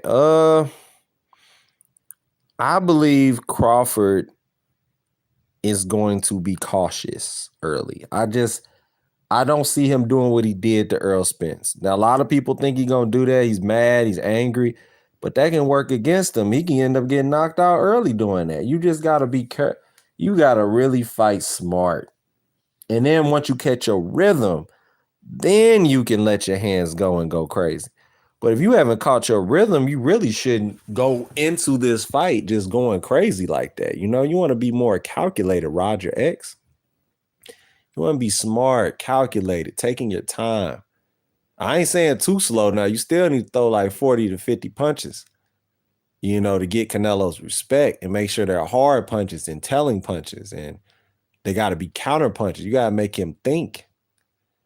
Because you give Canelo the authorization to sit back and chill, he's going to sit back, chill, and knock you out. If he's comfortable, that's your problem. You fucked up for letting him be comfortable. You know, the key to beating Canelo is make him uncomfortable. And you fight your fight. And the key to beating Canelo is a jab, just like any other fighter. It all starts with your jab. Everything starts with the jab. Hit that like button, y'all. I see some new people in the chat. Maximum Davis, hit that like button and subscribe. Hit that like button. Crawford, a scholar athlete, studies fighters so well, he knows more about them than they know about themselves. Yep. Go back and watch Spence fight. Bud was calculated. But see, Bud came out like a bat out of hell in that first round. He flipped out on Spence like he owed him lunch money or something, you know? Xander needs to fight Fundora. RJ, you gotta hit that like button, man. RJ, man, you be tripping, man. Man. I mean, my custom uncle, he don't even shoot it. Man, he a lame ass broke, plain dressing ass, goofing. My uncle bought his 4.5. I'm gonna have to get up off him. He don't even shoot it. You keep on talking shit, man, I'm gonna hit you with the Ruger. Make you spin the block like Ben Laden. Make you confused. That's my shit. That's part of a song too, RJ. They said your name in the song. So, man, RJ, he always be tripping, man. You can look up Sada Baby from Detroit. He funny as hell. His rap is hella funny. Sterling Whitney said either that or speed. Canelo can't take speed and make him miss Hal Mayweather. Okay. And all first round, Bud didn't do nothing. And Spence second round, he turned up a little bit. I say he turned up a lot of bit in the second round, Big Billy, yo. Shit, Crawford was a monster in that fight. A monster. Everything Spence tried to do, he was hitting him with something hard. Every time Spence tried to hit him hard, Crawford was hitting him with something even harder. He was fucking him up. He beat him like he stole something from him. He beat him like he stole something from Crawford grandma. You know, if you steal from somebody mama and grandma, somebody gonna whoop your ass. They gonna whoop your ass. I got 20 more minutes, man. Y'all make sure y'all give y'all last take. I need y'all last take. We got 2 weeks to go. Give me your last take on what you think gonna happen. Crawford, are you team Crawford or you team Canelo? We had some excellent breakdowns today. Excellent breakdowns. Excellent. So let me know in the comment section below, bro, with intelligence, who you got. Because like I said, I see Crawford somehow, some way pulling it out. Either late round stoppage. I'm team boxing too. If Canelo win, I'm still going to be happy. Like, I just want to see a good fight. I like that Maximum Davis. You hit that like button on Maximum Davis. Hit that subscribe button as well. You've been commenting a lot. You make sure you hit that like button and subscribe. And if y'all feel like donating, Big Billio put $$ Ant Fresh in the chat. $ Ant Fresh. ANTPHRESSH. That's ANTPHRESSH. You know what I'm saying? We'll put a $ in front of it. Justdraw.com. You could do it if Big Billy-O is still not in the chat. You could do it justdraw.com. And put my Cash App in the chat. Is $ANTPHRESSH. I appreciate anything that y'all give, $5, $10. I appreciate y'all appreciating me. So, but yeah, man, it's a beautiful thing to see that this fight was made, and it's about to be showtime, baby. Showtime. Yep. If you were in the chat, put a 1 in the chat. If you in the chat, put a 1 in the chat. If you are still in the chat, put a 1. I want to see who all here. Put a 1 in the chat. Oh, no. Take that down. Justdraw.com. Take that down. No 89, just and fresh. No 89. Justdraw.com. Take that down and re-put it up. It's a $, just and fresh. No 89. I'll do it for you. I love how these Turkish promoters are getting these real fights happening. I agree, Sterling Whitney. I agree with that. If you still in the chat, hit a 1. Put that 1 in the chat if you still here, man. Y'all been rocking with me for almost 3 hours, man. If you still in the chat, put a 1. There we go, justdraw.com. Appreciate that. If y'all feel like donating, man, they'll go to Cash App right there. And Fresh, you put like I said, it's a $ and Fresh in there. I appreciate everybody to put $5, $10, whatever it is. I appreciate y'all, man. Thank you. I appreciate that. Crawford is a good boxer. That is a fact. But that weight jump might slow him down. What you think? I believe that weight jump is going to slow him down, man. I believe that weight jump is going to slow him down. But at the same time, if you've done the work and you've ran your miles and you've done your elevation training correctly, get that red blood cell count, white blood cell count up, you should be able to throw a lot of punches regardless if you are bigger or not. I don't believe in being big cause you not to throw a lot of punches. If you had an 8 to 12 week training camp like I know Crawford has, I have no doubts that he's in shape. Call me a hater, but I'm not supporting a confirmed PED user. If anything, I think that's going to hurt him. Okay. JustDraw.com making a good point.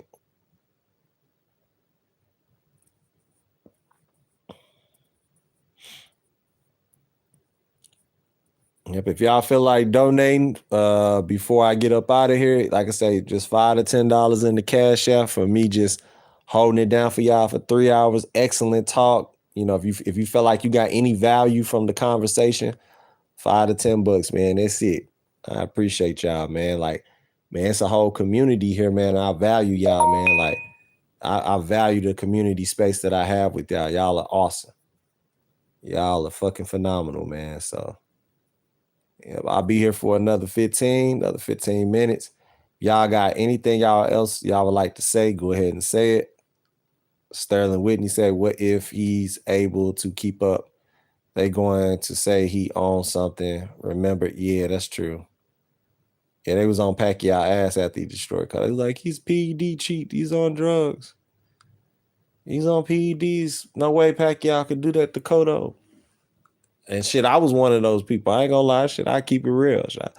I was like, what the fuck? What is he on? How could he do that? What is he on? Shit, a lot of people thought Pacquiao was on PEDs, man, because he was just giving these A-level excellent performances at such a high level. He was fighting at such a his footwork was so fast. He was just unbelievable. From that, I'm gonna say from 2004 to Yeah, 2004 to 2013, Pacquiao was unbelievable. He was hard to beat. He was hard to beat, man. Sterling Whitney said people don't think about accumulative damage. That's so true. That's so true.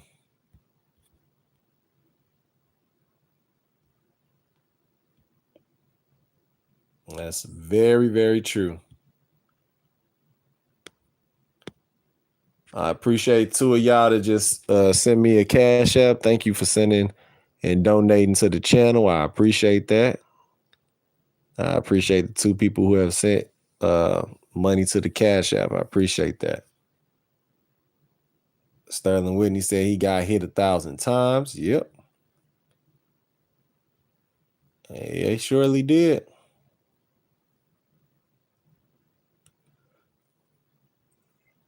It was a good fight though. It was good. Very fun fight to watch. Very, very fun fight to watch.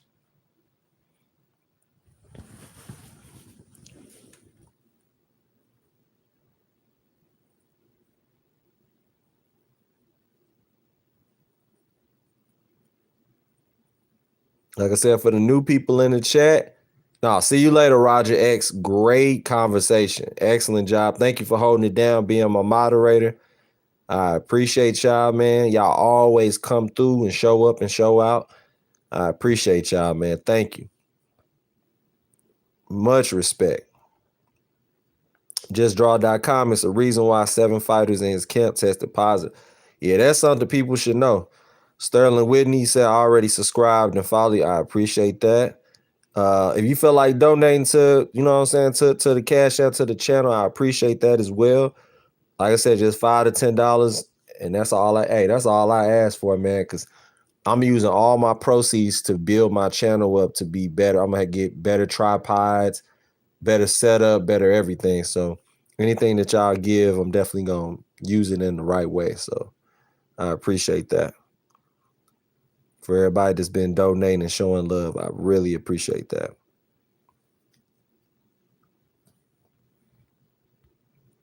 Let's see here. What else we got?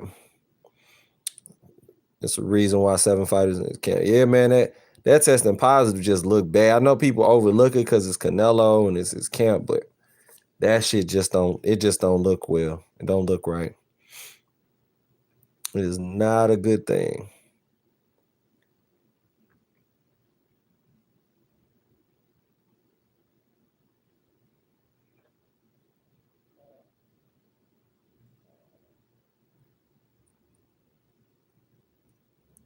And thank you for everybody that has been supportive over these years. Y'all really don't understand how hard it is to build a platform, to have a good audience, and just have people that show love, man. I really appreciate y'all. From the bottom of my heart, y'all come here and y'all show up and show out each and every time.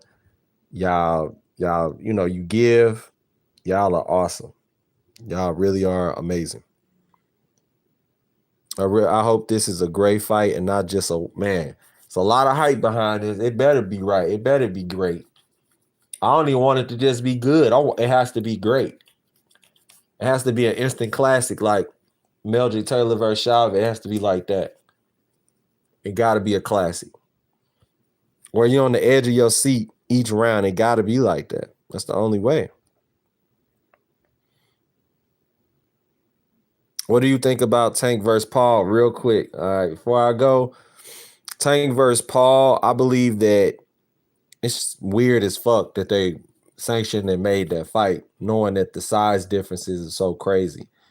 Just because Floyd did it with Logan Paul and beat Logan Paul easy don't mean that Tank can do it. Tank can do it, but he's going to have to pot shot. He's going to have to jab in and out and play a Pacquiao role, throw 3 to 4 punches, get out, 1, 2, get out, and try your best to limit the damage that you take for somebody twice your size.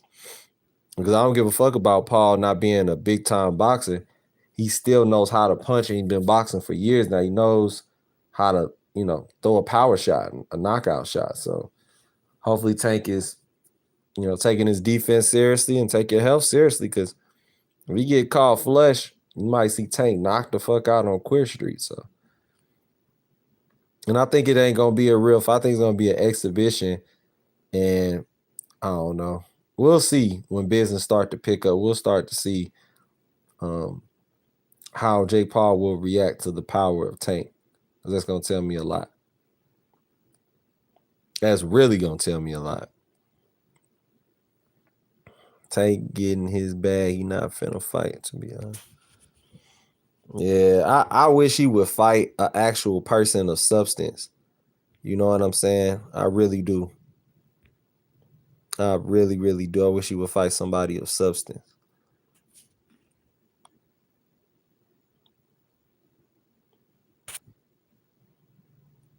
It is a scheduled to be exhibition. Yep. I wanted that Anthony Joshua too. He was talking all that shit. Come on, Anthony Joshua. Da, da, da, da. Man, Anthony Joshua would knock Jake Paul the fuck out. He's just too big and too long, and he's just too talented. Anthony Joshua would get Jake Paul up out of there. I'm telling you, that'll be his first knockout loss. I'm telling you what I know.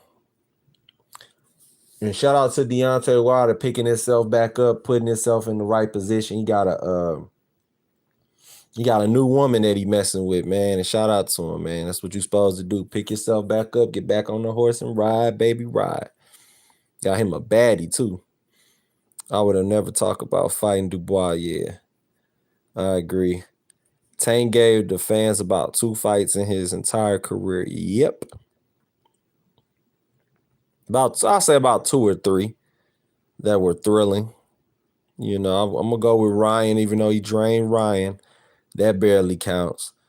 I'm going to say the Pedraza, and then I'm going to say the Leo Santa Cruz. I'm going to say 4. I'm going to say Pitbull, too, because Pitbull is an amazing fighter, but Tank his hand was fucked up, so he didn't really get to fight him like he wanted to. That's an excuse, but that's the honest truth. That's why they need to run it back. It should be a rematch. It should be a rematch, and they should fight each other. That's honestly what I believe.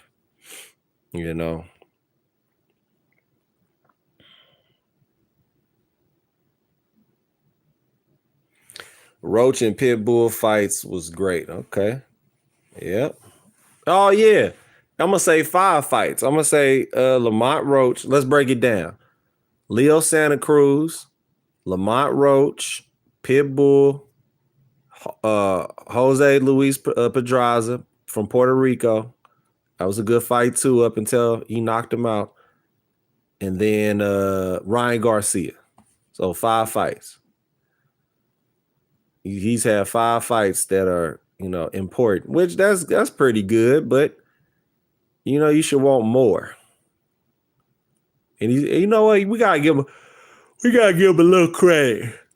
He fought 5 former or current world titleists since he's 30 years old or close to 30 now, so I guess that makes sense. Tank made Pitbull millions of fans are saying he was going to get knocked out in under 7. Now he is a great fighter. That's true. JustDraw.com making a good point, as always.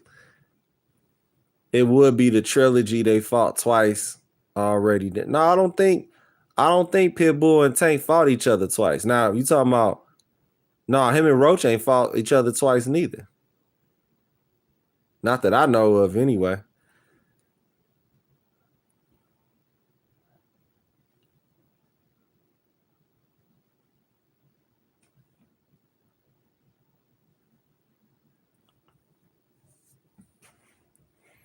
But yeah, for the next 5 minutes, man, y'all go ahead and give me the analysis that you would like to see next.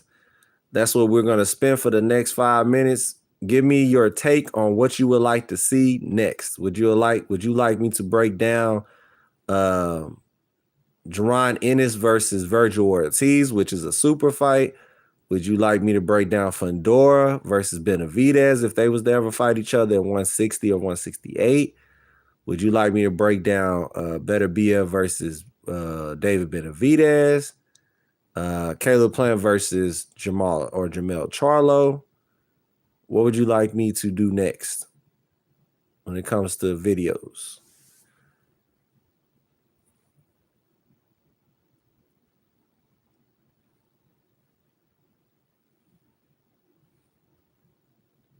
You want me to do the Teofimo Lopez versus Shakur Stevenson? I could definitely do that as an analysis next. And give you my take on who I think gonna get that one. Y'all let me know, man. We got 4 minutes, so let me know. And before y'all leave, hit that subscribe button. The last people that's in here, hit that subscribe button. Like I said, if you feel like donating, justdraw.com got the Cash App. The Cash App is $ANTPHRESSH as highlighted. ANTPHRESSH as highlighted below in the pinned comment section. And thank you all who have donated. You guys, I'm gonna start highlighting y'all comments and doing y'all first, having y'all comments go first before everybody else's. So I truly appreciate it.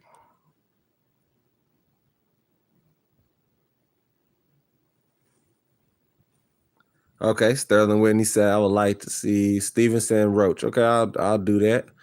Keep that in mind.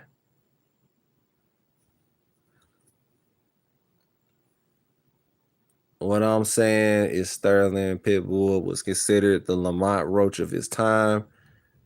People for real thought he was going to get knocked out cold. Yeah, they did. They did think Lamont Roach was going to get just trashed. They really, really did think that. They really, really thought that. So, man, I'm really impressed with y'all, man. This was an excellent high-level conversation, high-level boxing conversation. Man, y'all joined in and really gave good, solid takes all day long. All day long, this whole afternoon. It's the middle of the day. Y'all could easily be doing anything else. Y'all came in here and rocked out with me, man. I appreciate y'all, bro. Straight up. On some real shit. Yeah, for the last 60 seconds, y'all go ahead and give me y'all comments, man, about what y'all thought about the live stream. Give y'all last closing comments. The curtain is closing. The curtain is closing. It is closing. I would have loved to see Roy Jones versus Mayweather both in there. Yeah, that's another fight I might touch on talking about. Appreciate that. Appreciate the idea. That would have been a hell of a fight. Love to see Roy Jones Mayweather. Yep. Both of them in their prime. Whoo.